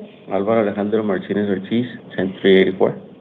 You are here today on a new case. You were charged with one count of aggravated assault with a deadly weapon or dangerous instrument, a Class 3 felony, one count of child abuse, a Class 3 felony, and one count of possession of a weapon by a prohibited person, a Class 4 felony. I did find probable cause as to all three counts. I did appoint an attorney to represent you. You have a status conference hearing on March 31st at 8:30, and you have a preliminary hearing on April 2nd at 8:30. You have a secured appearance bond in the amount of $50,000. If you are able to post bond, you are not to return to the scene of the alleged crime. You cannot initiate any contact with the alleged victims. You cannot possess any weapons. If you fail to comply with your release conditions or appear for your court date, any bond posted would be forfeited, a warrant would be issued for your arrest, and additional bond would be imposed. I do also have that you're not to have any contact with minors. I don't know if DCS is involved with you or not, but if there is, then you would probably have visitation through that process. I have a question. Is there any way I could get released, because I am a single father and it had nothing to do with my daughter? It was, they put it because I crossed the street and I yelled at her. Sir, it's not just about that. I read the probable cause statement and I made a probable cause finding on what happened when law enforcement initiated contact with you and you had your daughter. Yeah. And I made a probable cause finding that you put your daughter in harm's way based on your behavior. Yeah. So telling me that you're a single father right now is not a compelling argument when you were not considering the safety of your daughter at the time that this incident occurred. Oh yeah. So Okay, yeah. I'm not changing my order. Okay. If you will step to your left, the officer will give you your paperwork.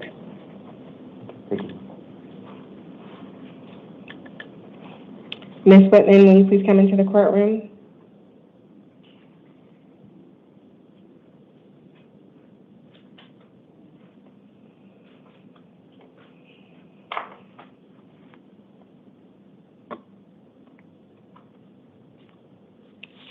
Can you please state your first and last name and your date of birth? Alexis Whitman, 3/12/97. You are here today because you have a new case. You were charged with 1 count of aggravated assault on a first responder, a Class 4 felony, 1 count of unlawful flight from law enforcement, a Class 5 felony, 2 counts of aggravated DUI with passengers under the age of 15, a Class 6 felony, and 2 counts of endangerment, a Class 1 misdemeanor. I did find probable cause as to all the counts. I did appoint an attorney to represent you in this matter. You will have a status conference hearing on March 31st at 8:30 and a preliminary hearing on April 2nd at 8:30. You have a secured appearance bond in the amount of $2,500. If you are able to post bond, you will be released to pretrial services, which will require you to participate in alcohol testing and monitoring. You cannot have any physical contact with the alleged victims. You cannot initiate any contact with the alleged minors. I imagine that DCS is likely involved, and so your visits would likely be supervised through DCS. If you fail to comply with your release conditions or fail to appear for your court dates, any bond that you posted would be forfeited, a warrant would be issued for your arrest, and additional bond would be imposed. That takes care of everything that I needed to advise you of. If you have no questions for me regarding your release conditions, if you will step to your left, the officer will give you your paperwork.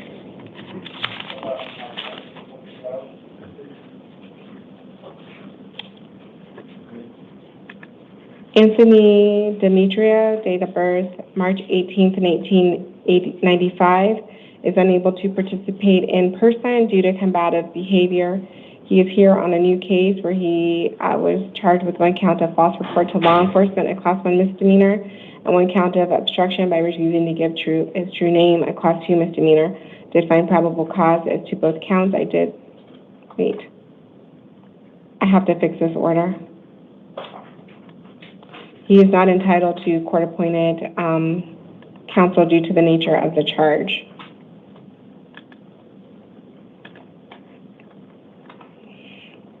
He will have an arraignment hearing on April 1st at 8 a.m. He has a secured appearance bond in the amount of $50. It looks like this is a placeholder bond. If he is able to post bond, he will need to contact his probation officer within 72 hours of his release.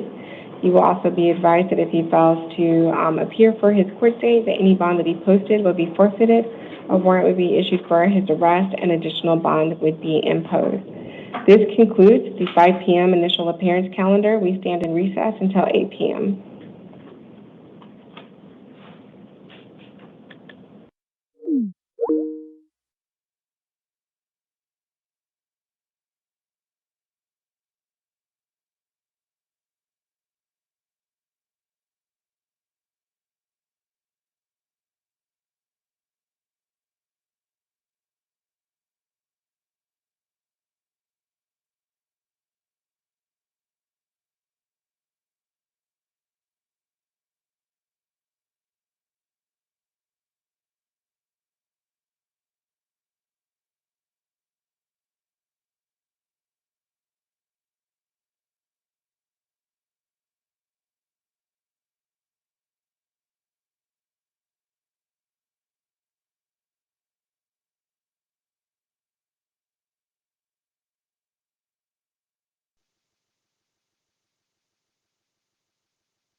All right. You may be seated.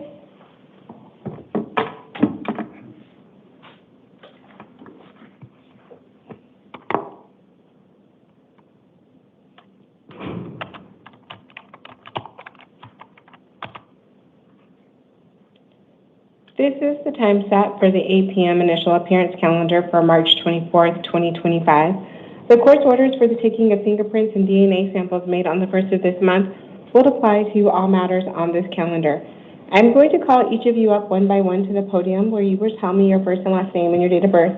I will then tell you why you were here, whether or not an attorney has been appointed to you, what your future court dates are, and what your bond is if you are eligible for bond, as well as your release conditions. Some of you may have questions while I'm advising you of these things. I would just ask that you hold your questions. Please do not interrupt me until I complete that advisement, and then I will answer all of your questions if you have any. The first person that I'm going to call to the podium is Julian Garcia and Mr. Figueroa. If you will please have a seat in the chair.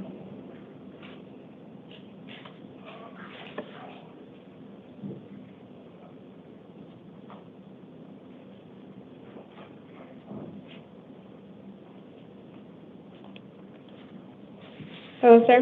Hi. Can you please state your first and last name and your date of birth? Julian Garcia, 10/8/86. You are here on a new case. You were charged with 1 count of possession of a weapon by a prohibited person, a Class 4 felony, and 1 count of carrying a deadly weapon and failing to admit, a Class 1 misdemeanor. I did find probable cause as to both counts, and I did appoint an attorney to represent you. You do have a status conference hearing on March 31st at 8:30 and a preliminary hearing on April 2nd at 8:30. You do have a secured appearance bond in the amount of $10,000. If you are able to post bond, you cannot possess any weapons and you need to appear for your court date. If you fail to comply with release conditions or to appear for your court dates, any bond that you posted will be forfeited, a warrant would be issued for your arrest, and you could be subject to additional bond. That completes my advisement to you. If you have no questions regarding release conditions, the officer will hand you your paperwork and you can go back into holding. Thank you. Thank you. Mr. Figueroa, will you please come into the courtroom and come to the podium? And Ms. Hermosillo, will you please have a seat in the chair? Hello, sir. Can you please state your first and last name and your date of birth? Ricardo Figueroa, 042793. You are here on 2 matters. You have 1 new case and then a violation of probation. I am going to first talk to you about your new case. You were charged with 1 count of criminal trespass, a Class 6 felony, or did find probable causes to that offense. I did appoint an attorney to represent you. You have a status conference hearing on March 31st at 8:30 and a preliminary hearing on April 2nd at 8:30. You have a secured appearance bond in the amount of $1,500. If you are able to post bond, you cannot return to the scene of the alleged crime, initiate any contact with the alleged victim, and you need to contact your probation officer within 72 hours. Failure to comply with your release conditions or appear for your court date would result in any bond that you posted being forfeited. On your second matter, your violation of probation, I appointed an attorney to represent you on that matter. You have a probation revocation possible disposition hearing on March 31st at 8:30. You have a secured appearance bond in the amount of $500. Similar release conditions, so your total secured appearance bond is $2,000. Make sure that you appear for your court dates. So I have a bond for both of them? Yes. I'm like so confused with the violation, probation, and there being a bond. Well, you had police contact, and Okay. one of the terms of your probation is that you're not supposed to have police contact. Okay. And the offense which you were charged with, which I found probable cause, is a felony offense. And I'm looking, and you were just placed on probation. Yes. Okay. All right, So, thank you. Mm-hmm.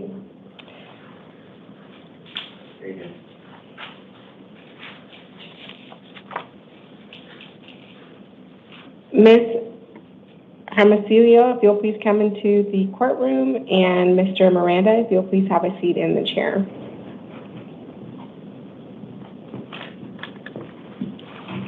Hello, ma'am. Can you please state your first and last name and your date of birth? Allison Adamasio, 10/29/70. You are here today because you have two matters. Both of them are violations of probation.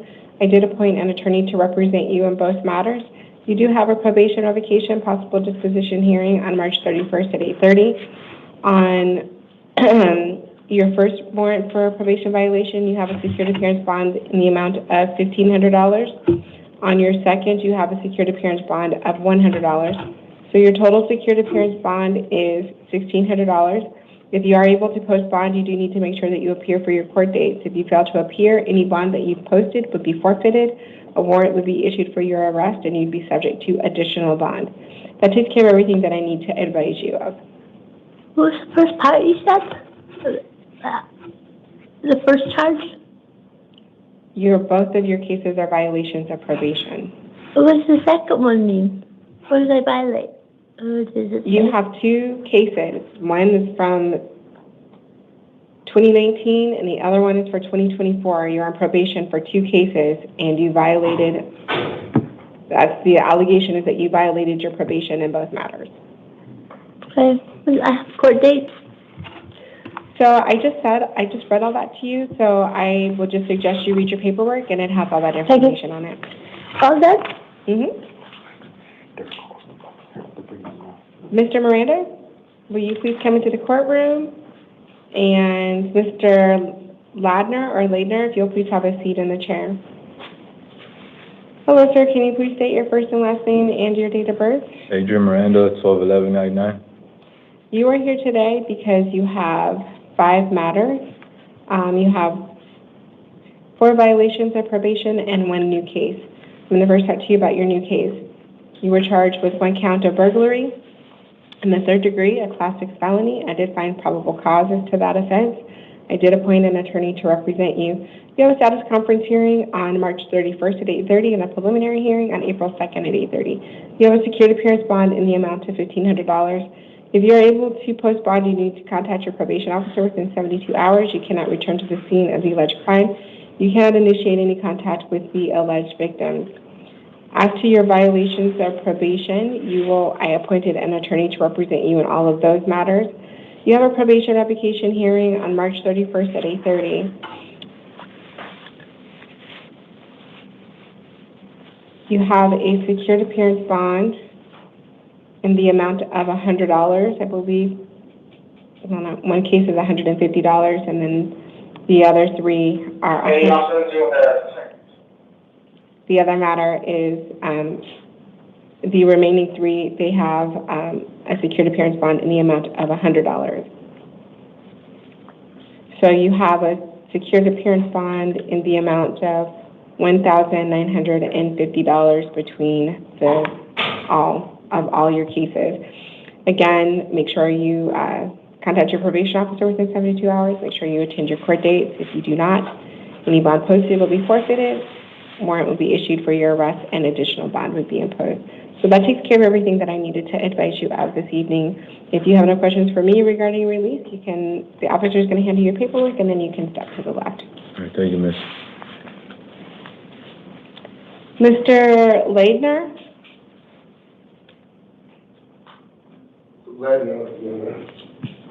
I'm sorry, Ladner? Ladner. Okay, can you state your first and last name and your date of birth for me? My name is Dwayne Ladner, February 8th, 1976. You are here on 2 matters. You do have 2 warrants were issued when you failed to appear for court dates. Attorneys were appointed to represent you in both matters. You will have a status conference hearing on March 31st at 8:30 in both matters, and a preliminary hearing on April 2nd at 8:30. You have a cash-only bond in the amount of $250 on one case and $500 in the other, so your total cash bond is $750. You need to appear for your court dates. If you fail to appear, any bond that you posted will be forfeited. A warrant will be issued for your arrest, and additional bond would likely be imposed. Can I ask you a question? We received text messages about the court dates that the 17th and 19th that were no longer, I no longer in court on those days. It seemed weird, but that's what I'm wondering. I I have a text message saying I did not have court those days any longer. Like court got postponed or something about it. That's why I didn't go to court, besides I've been on my court dates, I've been in jail. These warrants were issued, On the 17th and 19th?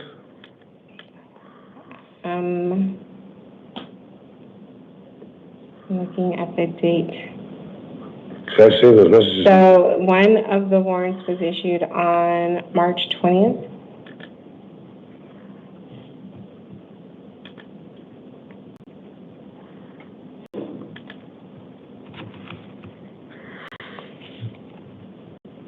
Both of your warrants were issued on March 20th.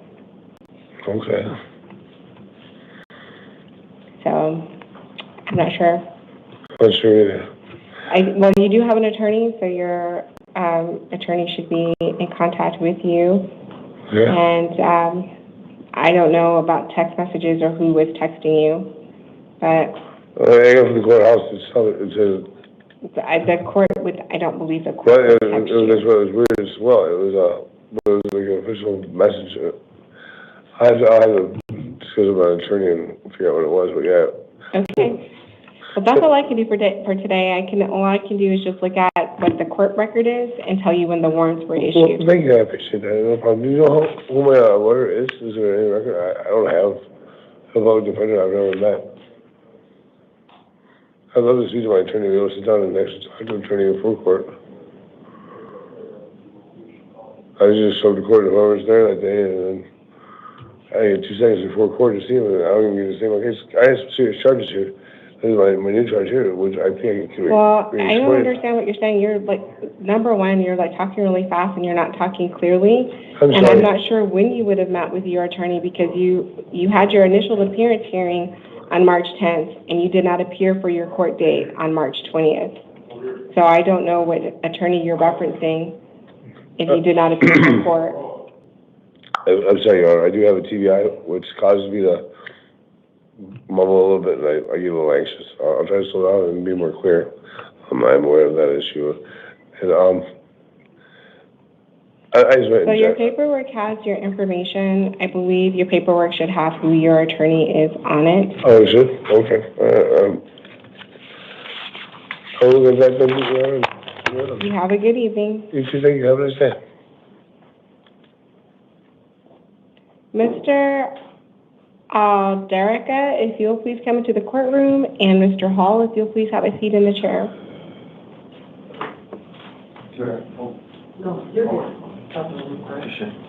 Good afternoon, ma'am. Hello, can you please state your first and last name and your date of birth? Eduardo Aldaraca, 32796. You are here because you have a violation of probation. I did appoint an attorney to represent you in this matter. You do have a probation revocation possible disposition hearing on March 31st at 8:30. You do have a secured appearance bond in the amount of $250. If you are able to post bond, you do need to make sure you appear for your court date. If you fail to appear for your court date, any bond that you posted will be forfeited. A warrant will be issued for your arrest, and additional bond would likely be imposed. Okay. So that takes care of everything that I have to advise you of this evening. Yes, ma'am. Okay, so if you will, officer's going to give you your paperwork, and then you can go back into holding. Thank you. All right, thank you for your time, ladies. Mr. Hall, will you please come into the courtroom, and Mr. Toon, if you will have a seat in the chair. Right behind the podium. Right here, right? Oh, sorry. Hello, miss. Hello, can you please state your first and last name for me and your date of birth? Derek Michael Hall, 92886. You are here today because a grand jury charged you with, or I'm sorry, not a grand jury, a direct complaint was filed, and you were charged with possession of a narcotic drug, a Class 4 felony, and a possession of drug paraphernalia, a Class 6 felony. The date of these alleged offenses is September 1st of 2024. I did appoint an attorney to represent you in this matter. You do have a status conference hearing on March 31st at 8:30 and a preliminary hearing on April 2nd at 8:30. The direct complaint had a secured appearance bond in the amount of $250. Am I going to prison again? This is just a court date. This is a new case, Okay. so I don't know whether or not you're going to be going to prison again, but I appointed an attorney to represent you. And it looks like you have another open case right now, which you probably get the same attorney. So. I thought I was doing 120 days on that, or 119 days, sorry. We get the same attorney. So. I thought I was doing 120 days on that, or 119 days, sorry.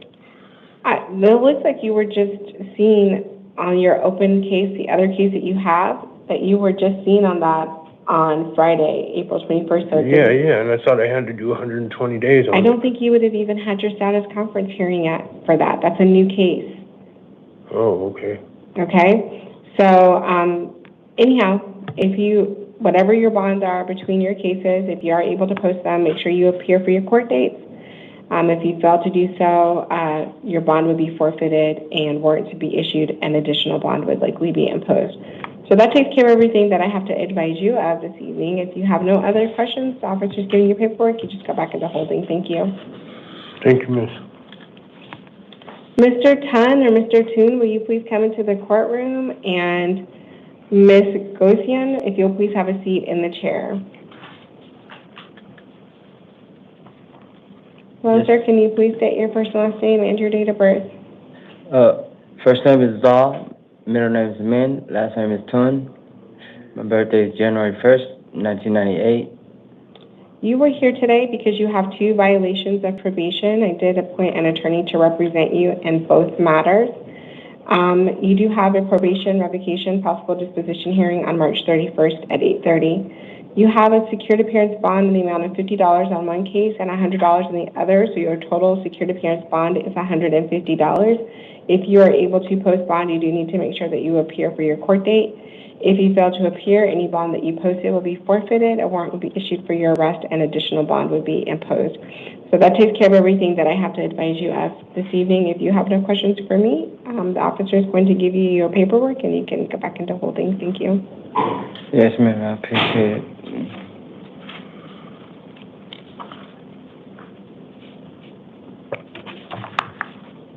Sir, if you could please go back into holding so I can call the next case. Okay.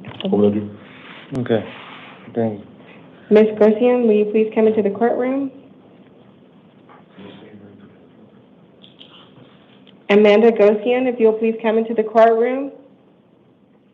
Amanda.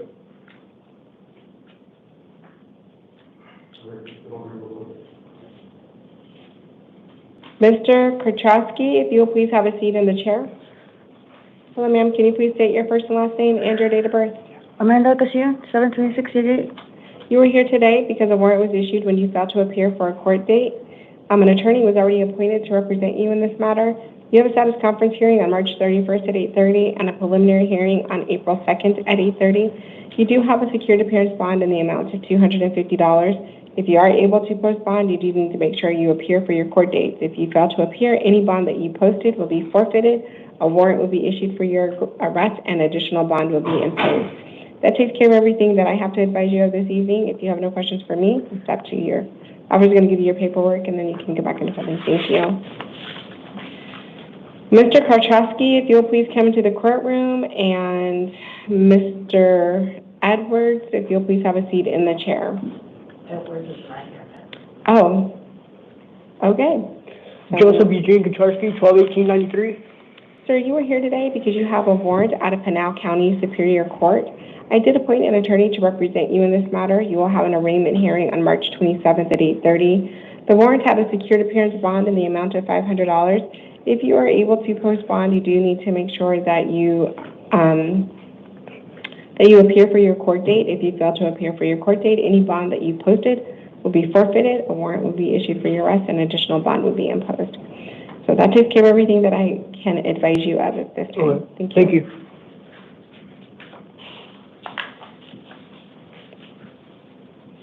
Mr. Tyrone Trujillo, date of birth, December 18th, 1993. Oops. Tyrone Trujillo, date of birth, January 10th, 1976, is unable to participate in person due to Being agitated. due to combative behaviors. He is here on a probation violation. I did appoint an attorney to represent him. He will have a probation revocation possible disposition hearing on March 31st at 8:30. He has a secured appearance bond in the amount of $1,000. He will have a secured appearance bond in the amount of $1,000. He will be advised that if he posts bond, that he does need to appear for his court date, and that if he fails to appear for his court date, any bond posted will be forfeited. A warrant will be issued for his arrest, and additional bond would be imposed. If any additions or corrections are needed, I will do so either on the record or in writing. This concludes our initial appearance calendar for March 20th at 8 p.m. So this concludes the 8 p.m. initial appearance calendar. We stand in recess until 11 p.m.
Okay, we're on the record. We are back on the record for the 8 p.m. initial appearance calendar for March 24th, 2025. So court failed to make a record that Mr. Trujillo, date of birth, January 10th, 1976, is also here for a grand jury warrant.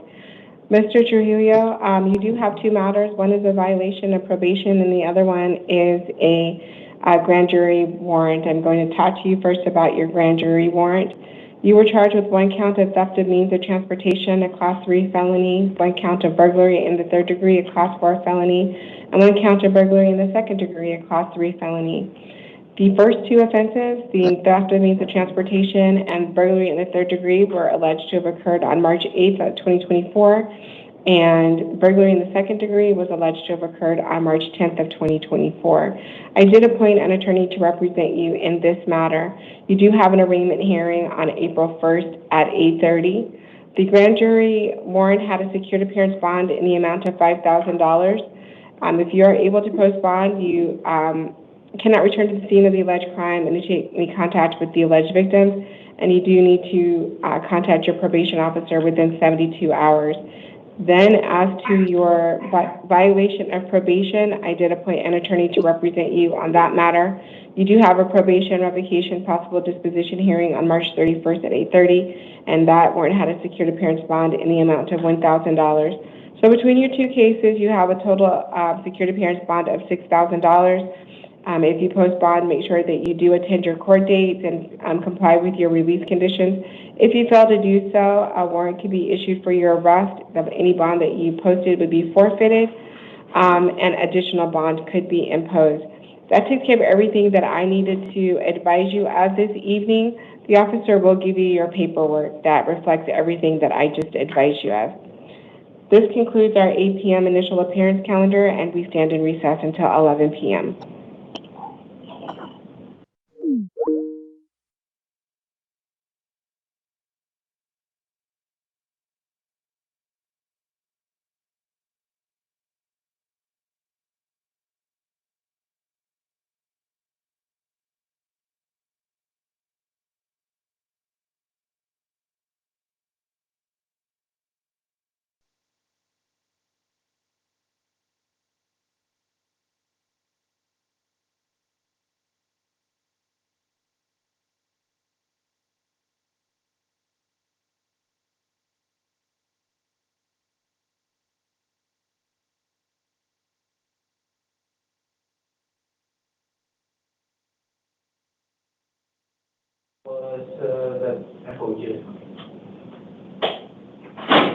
All right.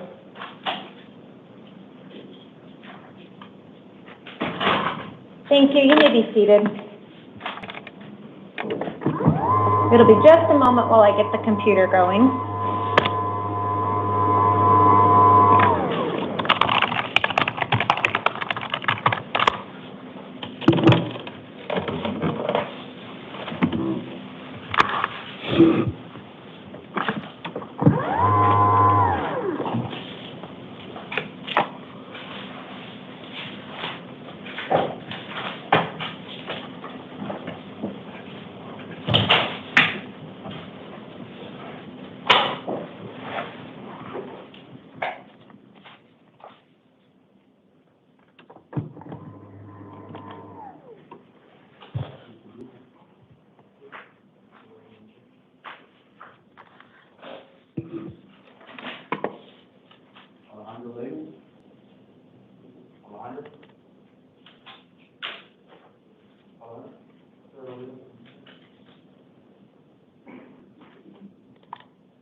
All right, it's almost ready, so thank you for your patience. We'll get started. This is the time set for the 11 p.m. calendar on March 24th, 2025.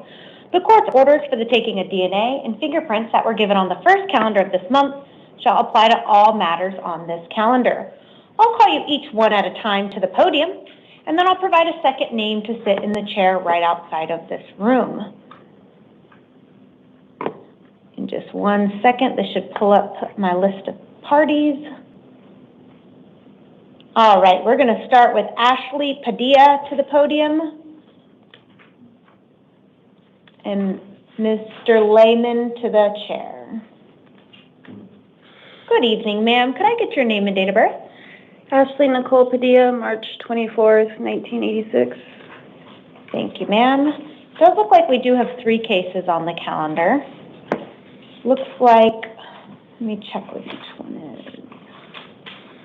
So you've got 2 cases where you failed to appear at a previous hearing. I'm going to affirm the attorneys that were previously appointed to represent you in those cases. I'm going to set a status conference March 31st, 2025, and a preliminary hearing on April 2nd, 2025. Both of those are 8:30 in the morning, and it does apply to both cases that you failed to appear at. In each of those cases, you have a secured appearance bond of $500 for a total of $1,000. You also have a direct complaint that was filed, and that's for an offense date of August 12th, 2024, and it includes 1 count of narcotic drug possession, a Class 4 felony, and 1 count of drug paraphernalia possession, a Class 6 felony. That direct complaint was filed on January 6th, 2025. It looks like at the time of this offense, you already had your other 2 cases that were pending, and you were out on felony release at the time of these charges. I am going to set the status conference and preliminary hearing are the same dates for all 3. No, excuse me. Your status conference on the direct complaint will be March 28th at 8:30. The preliminary hearing will be the same, which is April 2nd, but you'll have a 3rd hearing on the new charges, which is an evidentiary hearing on March 31st at 1:30 in the afternoon.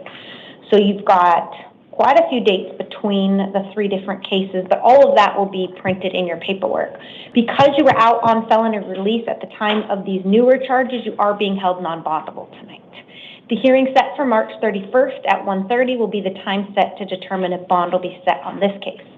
And so what that means is even if you post the $1,000 bond between the other 2 cases, you'll still be held on this case until at least that evidentiary hearing on March 31st. So I would wait to see if bond is going to be set on that case before you post bond, okay? Did you have any questions? All right, if you'll step to your left, they'll give you that paperwork.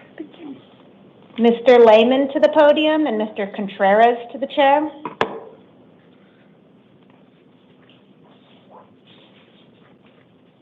Good evening. Could I get your name and date of birth? Alexandra Lyman, 9/24/1974. Thank you, sir. And it does look like you have 3 cases on the calendar, and it looks like they're all probation violation warrants that were issued. It looks like they've alleged you violated terms 2, 4, 5, and 15 in each of your probation cases. I am going to appoint counsel and set a probation revocation hearing March 31st at 8:30 a.m. That does apply to all 3 of your cases. In 2 of your cases, you have a bond of $2,500 each for a total of $5,000. But in your 3rd case, you're being held non-bondable on that case. Why is that? The judge who entered this warrant put it as a no bond. Is that a violation of my constitutional rights? So when you violate probation, that the law does allow the judge to do a non-bondable on that case. And it looks like in this case, the warrant lists you as being non-bondable. So what I would say on that one is I wouldn't recommend posting the other 2 bonds of $2,500 each because you'll still be held on this case. Now you'll have a hearing on March 31st at 8:30, and at that time, bond may be set at that time, okay? Did you have any questions? All right, if you'll step to your left, they'll give you that paperwork, sir. Mr. Contreras to the podium, and Mr. Bravo to the chair. Hello. Good evening. Can I get your name and date of birth? Darian Contreras, 11/25/2002. Thank you. And it does look like you are here on a probation violation. I am gonna, well, it looks like you already have counsel on this because it looks like you have a current pending probation violation as well. You're gonna have a probation violation arraignment hearing on March 31st at 8:30 on these new charges, and you are being held non-bondable tonight. Do you have any questions? No. Okay, just up to your left, they'll give you that paperwork. Mr. Bravo to the podium and Mr. Munoz to the chair.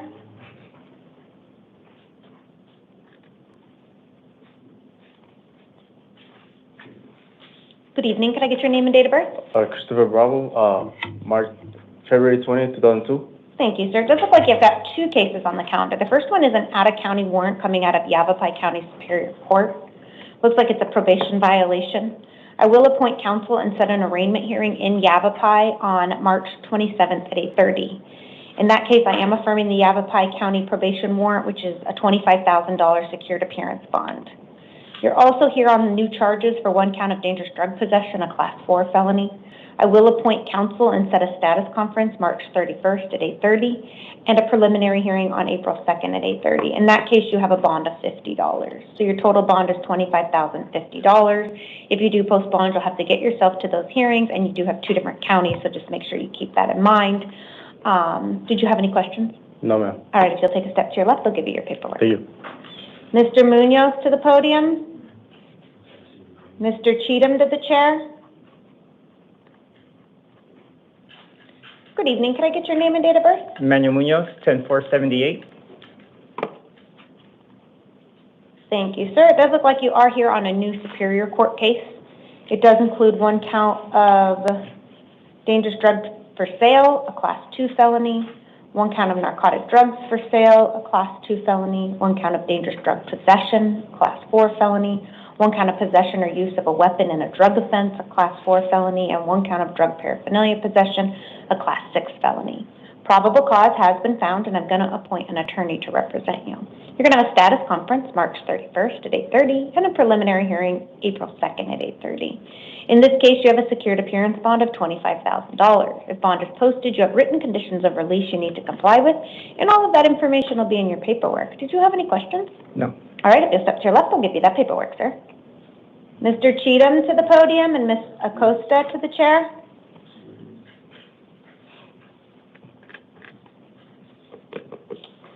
Good evening. Can I get your name and date of birth? April 7, 2006. And Your Honor, I was trying to see if I could speak on the behalf of the bond. Can I get your name first? Javante Last name? Cheatham. Okay, thank you, sir. So it does look like you were previously seen, you posted bond, and then the bond company surrendered you. Is that correct? Yeah. Okay. And so you already have counsel in that case. So I'm going to give you a status conference on April 3rd, 2025 at 8:30 in the morning. I'm not going to change your bond or your release conditions that were previously set. So they will remain the same, meaning you'll still have an opportunity to post bond. It will be the same amount of $25,000. But because something happened between you and that bond company and they brought you back, you would have to post bond again in order to be released. And then the release conditions will be the same. Did you have any questions about that? No, Your Honor. No questions? I was trying to see if I can get the bond lowered. So I'm not going to lower the bond, but I'm also not going to increase it even though you've been surrendered. All right. Okay, anything else? No. Okay, just up to your left, I'll give you your paperwork. Ms. Acosta to the podium and Ms. Adams to the chair.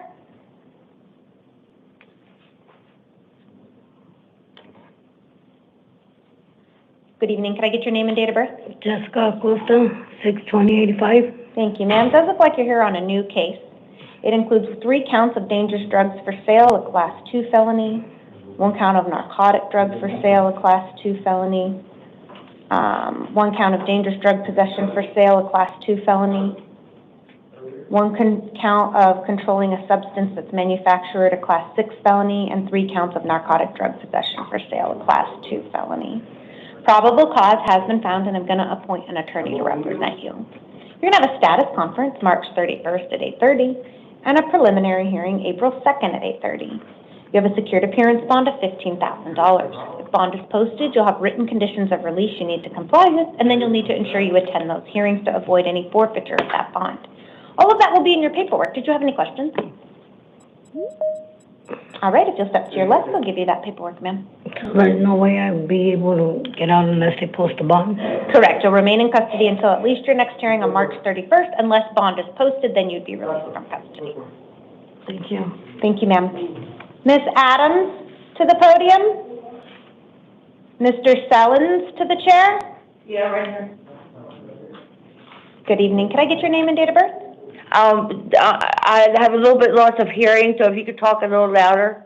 Sure. If you can't hear me, I also have some headphones. Do you want the headphones? Yeah, baby. Okay, one second. Okay.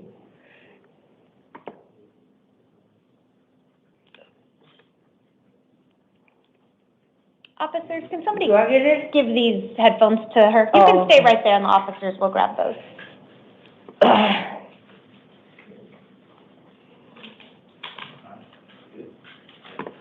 All right. Can you hear me now, ma'am? Yeah. Great. Can I get your name and date of birth? Denise Adams, 12/8/64.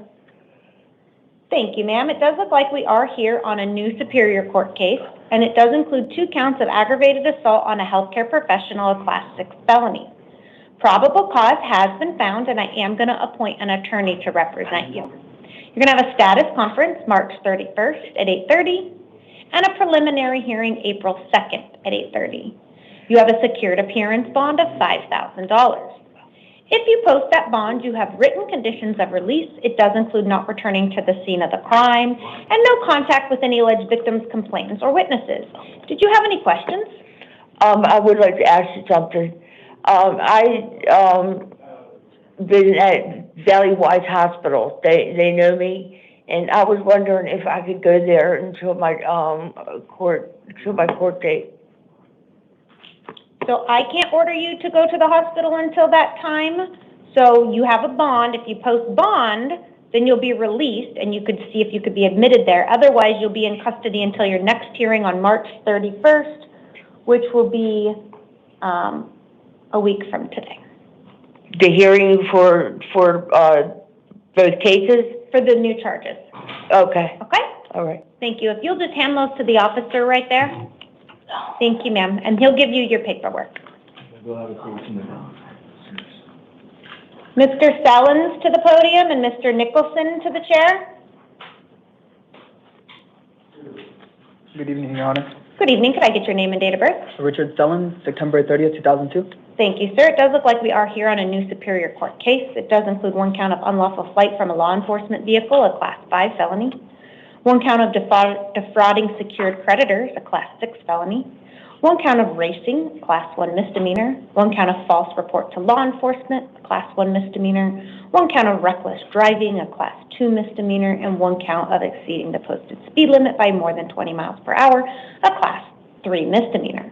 Probable cause has been found, and I'm going to appoint an attorney to represent you. You're going to have a status conference March 31st at 8:30 and a preliminary hearing April 2nd at 8:30. You do have a secured appearance bond of $5,000. If you post that bond, you have written conditions of release you need to comply with, and you'll need to ensure you attend those hearings. Did you have any questions? If I do have a lawyer, am I all good? I don't know if it was in the notes, but I guess voluntarily went in with my lawyer today, and we had a talk, and we got to this point. So he did let me know that he would put a note in there. I just want to make sure it shows that I am represented by 2 counsels. So I do see that somebody went to law enforcement. Yes. He has not entered his appearance into this case yet, which is why he's not here. Correct. But he can still do that. Perfect. And if for whatever reason that doesn't happen, then you'll have counsel appointed to you, but he can still enter appearance and then we won't appoint counsel. Perfect. Okay? Thank you. If you'll just take a seat out there, they'll bring you your printed paperwork, okay? Thank you, sir. Mr. Nicholson to the podium. Mr. Stitt to the chair. Good evening. Could I get your name and date of birth? Charles Nicholson, Jr., And your date of birth? February 23rd, 1989. Thank you, sir. It does look like we are here on a new Superior Court case. It does include 1 count of theft means of transportation, a Class 4 felony. Probable cause has been found, and I am going to appoint an attorney to represent you. You're going to have a status conference March 31st at 8:30 and a preliminary hearing on April 2nd at 8:30. You have a secured appearance bond of $5,000. If you post bond, you have written conditions of release. It will include not returning to the scene of any alleged crime, no contact with any alleged victims, complainants, or witnesses. All of that will be included in your paperwork. Did you have any questions? Yes, if just the means, why isn't it out of Grand Theft Auto, a case of joyriding and a misdemeanor? Because where I'm from, it's a misdemeanor for that offense. So you're being charged under Arizona law, and what they are alleging you have done is a Class 4 felony. Okay, every time the police ever put me over for anything, you guys never read me my rights or anything, but today you guys read me my rights for a theft of means case, but when you guys put me over for, the last time you guys got me for whatever it was, So the court doesn't pull people over, so it sounds like you may be referring to the police departments, and I don't have any information as to previous cases as to whether or not they read you your rights or not. If that's a defense you would like to use, you could utilize that information and provide that to your attorney that I've appointed to, okay? Okay. Any questions? No, what's my bill? $5,000. $5,000, so you raised it up that high. All right, I guess. Okay, if you'll step to your left, I'll hand you that paperwork, sir. Mr. Stitt to the podium, and Ms. Guerrero to the chair.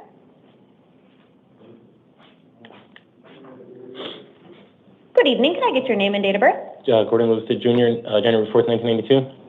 Thank you, sir. It does look like we have 3 cases on the calendar. It looks like they're all probation violation warrants with allegations you violated terms 3, 4, and 5 of your probation in each case. I'll appoint counsel and set a probation revocation hearing March 31st at 8:30. You have a bond of $1,000 in one case and $100 in the other 2 for a total of $1,200. If you post bond, you have written conditions of release, including contacting your probation officer within 72 hours. Did you have any questions? All right, if you'll step to your left, I'll give you that paperwork. Ms. Guerrero to the podium, and Ms. Anderson to the chair. Good evening, could I get your name and date of birth? Netta Guerrero, September 20, 1994. Thank you, ma'am. Does look like you are here on a probation violation warrant. They've alleged you violated terms 3, 5, and 15 of your probation. I'll appoint counsel and set a probation revocation hearing March 31st at 8:30. I'm affirming the secured appearance bond of $1,000. If you post that bond, you have written conditions of release to include contacting your probation officer within 24 hours of release. Did you have any questions? No. All right, if you'll step to your left, I'll give you that paperwork, ma'am. Ms. Anderson to the podium and Mr. Edwards to the chair.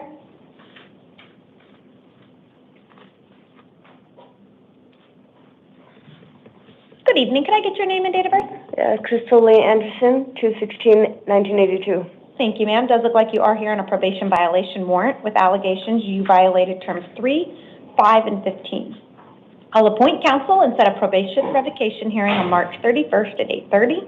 And you have a secured appearance bond of $250. If bond is posted, you have written conditions of release, and it includes contacting your probation officer within 24 hours. Do you have any questions? No. All right, if you'll step to your left, I'll give you that paperwork, ma'am. Thank you.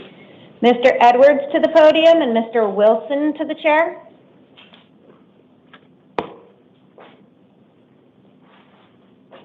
Good evening. Can I get your name and date of birth? Copeland Edwards in 5/15/87. Thank you, sir. It does look like you're here on a probation violation warrant. Looks like it's a violation of term 1 of your probation. I will appoint counsel and set a probation revocation hearing March 31st at 8:30. You have a secured appearance bond of $250 in this case. If you post that bond, you have written conditions of release. You will need to contact your probation officer within 72 hours. I'm on a FOJ hold though, so I'll have to wait. Got it. Okay, and it looks like on that one you waived your right, so you're waiting. Yeah, I'm just waiting. Okay. So I'll still post the bond and then just wait. Well, if you post the bond, you're still not going to be released. I know. So. I'm saying so I'll post the bond. So once the 30 days hit, I can just go and then deal with whatever. Got it. Yeah. Okay, and then you'll. Yeah, So, I can. the other thing you could do. I already have a lawyer for that down there. I didn't have a tablet, so I don't know what's going on with the lawyer. So tomorrow I'll find out like what's going on there. In the other states? Yeah, I don't even know Okay. like, what's going on. And the thing is, on this hearing, it's scheduled next week. You might want to see if they're going to even require bond, or maybe they can resolve your probation revocation hearing, and then you might not have to post the bond before you get Okay, transported to the other state. whichever. I doubt that state's going to really come. Okay. Like, so I would rather be ahead of the probation. Makes sense. Yeah, so like Okay. my probation officer not like, no, you're going to jail. So. Yeah, I mean, it's up to you. You can wait till March 31st, or feel free to post it. As you're aware, you'll be on hold on that FOJ, and then they have the 30 days. Okay, thank you. Thank you. Have a nice day. You too. Mr. Wilson to the podium and Mr. Robinson to the chair. Good evening. Can I get your name and date of birth? Dylan Wilson, 81902. Thank you, sir. It does look like you are here on a new Superior Court case. It includes two counts of dangerous drug possession, Class 4 felony. However, I'm only finding probable cause as to one of those counts. 1 count of drug paraphernalia possession, a Class 6 felony, and 1 count of criminal trespass in the 3rd degree, a Class 3 misdemeanor. So I'm finding probable cause to 3 of the 4 counts I just read to you. I am going to appoint counsel to represent you and give you some hearings. You're going to have a status conference April 8th at 8:30, and you're going to have a preliminary hearing on April 10th at 8:30. I am going to release you today to pretrial services. You'll receive an envelope with your paperwork here given to you in a minute, along with written conditions of release. You'll need to read the instructions in the envelope and contact pretrial services once you've been released from custody. Did you have any questions? No, ma'am. All right, if you'll take a seat out there, we'll need to reprint this paperwork, okay? Thank you. Thank you. Mr. Robinson to the podium.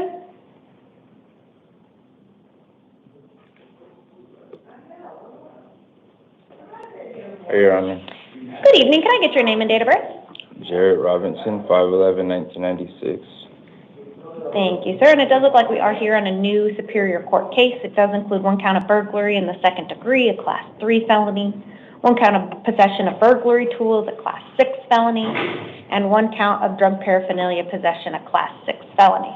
Probable cause has been found, and I'm going to appoint an attorney to represent you. You're going to have a status conference April 8th at 8:30 and a preliminary hearing April 10th at 8:30. I am releasing you to pretrial services. You'll have written conditions of release that include not returning to the scene of the alleged crime and no contact with any alleged victims, complainants, or witnesses. You'll also receive an envelope with your paperwork. You'll need to read those instructions and contact pretrial services once you've been released. Did you have any questions? So pretrial services, that's like, you said that's like probation. So I'm being released today? You are being released, and then you just need to make sure you comply with anything pretrial requires of you. Thank you, Your Honor, yes. Anything else? Nothing. All right, thank you, sir. If you'll step to your left, we'll get you that paperwork.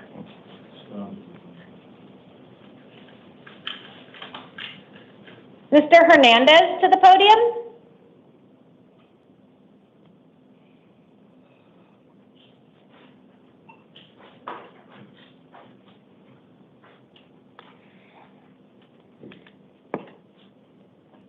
Good evening. Do you need an interpreter? Yeah. Okay, 1 moment. Okay.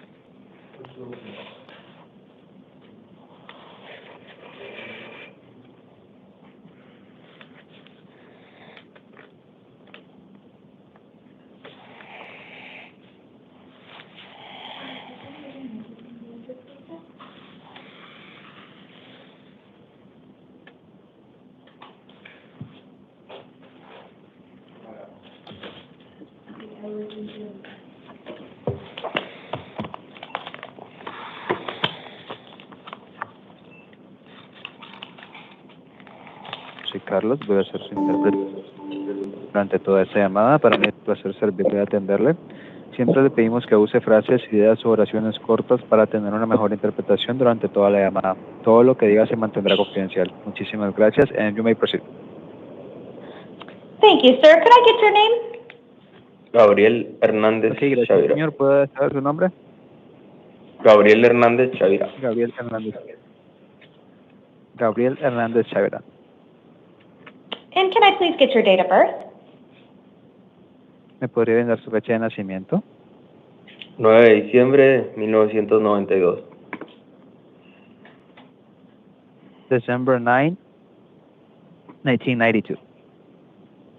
Thank you, sir. We're here today on a warrant out of the state of Texas. Gracias, señor. Estamos aquí hoy con una orden judicial del estado de Texas. That state wants you back on this warrant. Ese estado quiere que vuelva a estar en esta orden. Before court, you were given a laminated card. Did you read that paperwork? que antes del juicio le dieron una tarjeta laminada. ¿Leyó ese papeleo? Sí. Yes. As I stated, you have a warrant from the state of Texas and you have a choice to make at this time. Como dije, tiene una orden judicial del estado de Texas y tiene la opción de hacerlo otra vez. You can choose your right, or you can choose to waive your right to an extradition hearing and be sent back to Texas within 30 days. Puede ejercer su derecho a renunciar a su derecho a una audiencia de extradición y ser enviado de regreso a Texas dentro de 30 días. Or you can demand an extradition hearing and that the governor of both Arizona and Texas sign a warrant before you're sent back. O puede exigir una audiencia de extradición que el gobernador de Arizona y Texas emita una orden de arresto antes de que lo envíen de regreso. If you choose to waive your right to an extradition hearing, you will be held non-bondable here in Maricopa County Jail. Si elige renunciar a su derecho a una audiencia de extradición, se le mantendrá sin derecho a fianza aquí en la cárcel del condado de Maricopa. You will be held for up to 30 days, giving Texas an opportunity to come pick you up. Lo retendrán hasta por 30 días para que Texas tenga la oportunidad de venirlo a recoger. That 30 days will start tomorrow as long as you don't have any criminal charges here in Maricopa County. Los 30 días comenzarán mañana, siempre y cuando no tenga cargos criminales aquí en el condado de Maricopa. And let me clarify, that should actually be no criminal charges pending anywhere in Arizona. Y déjeme aclarar que en realidad no debería haber cargos criminales pendientes en ningún lugar de Arizona. If you do have criminal charges pending against you in Arizona, the 30 days would start once those are resolved. Y si tiene cargos criminales pendientes en su contra en Arizona, los 30 días comenzarán una vez que se resuelvan. If you choose to have an extradition hearing, I will set your hearing for April 7th at 1:30. Si decide tener una audiencia de extradición, fijaré su audiencia para el 7 de abril a las 1:30. An extradition hearing is civil in nature, so I cannot appoint an attorney to represent you. Una audiencia de extradición adicional una audiencia de extradición es de naturaleza civil, por lo que no puedo designar un abogado para que lo represente. If you do not waive your rights, I will set a bond in the amount of $50,000. Si no renuncia a sus derechos, le fijaré una fianza por la cantidad de $50,000. Do you know what you would like to do at this time? ¿Sabe qué le gustaría esa vez?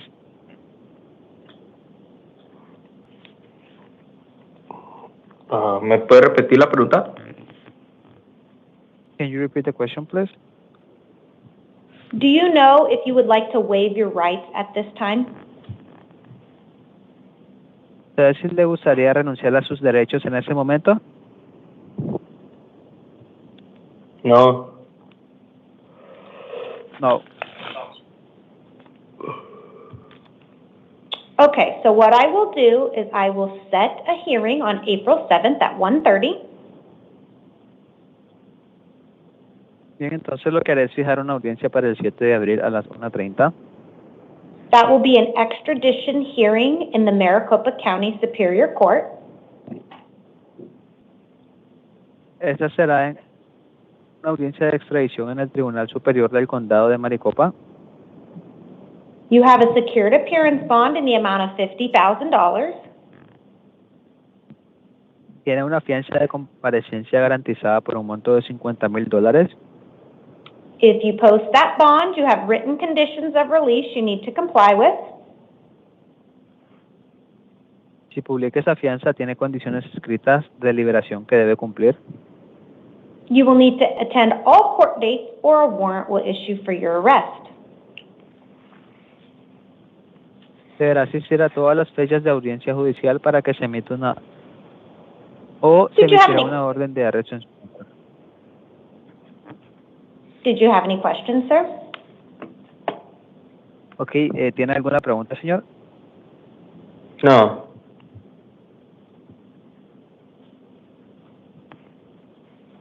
Thank you, sir. You can step to your left and they'll give you your paperwork. Gracias, señor. Puede pasar a su izquierda y le entregaremos su documentación.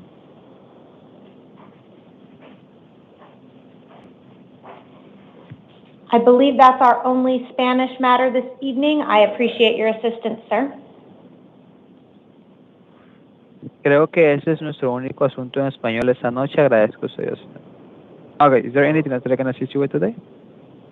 That's it. You may disconnect. I appreciate your help. Okay, it was a pleasure for me to assist you today. Thank you for calling Lionbridge for Language Needs. Bye-bye. Have a good night. Take care.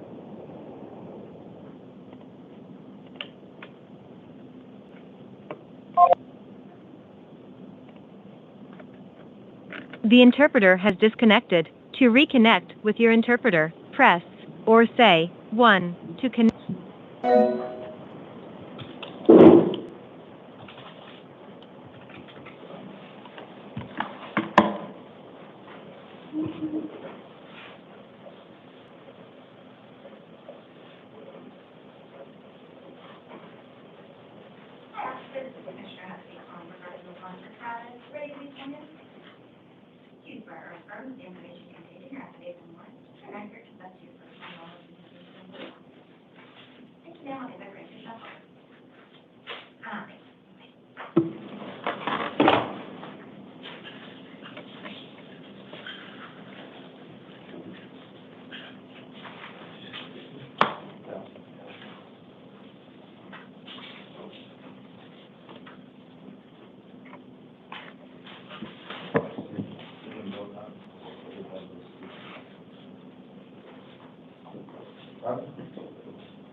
Can I have Mr. Garcia to the podium?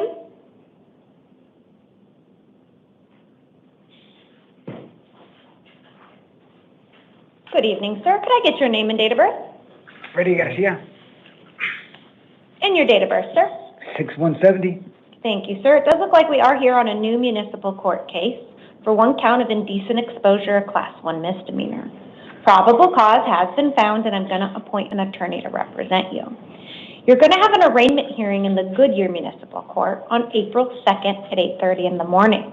In this case, you have a secured appearance bond of $500.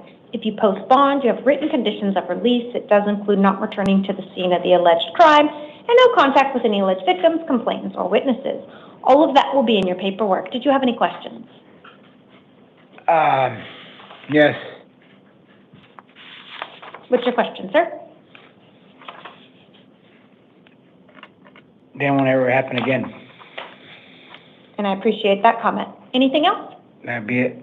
Okay, thank you so much. If you'll take a seat out there, they'll be with you in just a moment. Mr. Lopez to the podium.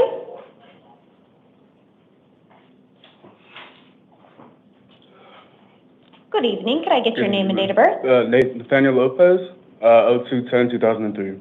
Thank you, sir. It does look like we are here on one count of sexual conduct with a minor, a Class 2 felony. Probable cause has been found, and I'm going to appoint an attorney to represent you. You're going to have a status conference March 31st at 8:30 and a preliminary hearing April 2nd at 8:30. You have a secured appearance bond of $20,000. If you post that bond, you'll be released to pretrial services with electronic monitoring. You'll have written conditions of release you'll need to comply with. It does include not returning to the scene of the alleged crime, no contact with the alleged victim. You're not to have any contact with minors, and you're prohibited from accessing the internet through any electronic means. All of this information will be in your paperwork. Did you have any questions? Yeah. I just don't, I don't know how to even, like, explain this or even ask, but, how do Before you speak, I just want to say something. This is being recorded. You do not have your attorney present, so I would advise you not to speak to the facts of the case because the prosecutor can use the information. With that being said, you're welcome to speak, but please keep in mind that what you say is being recorded, okay?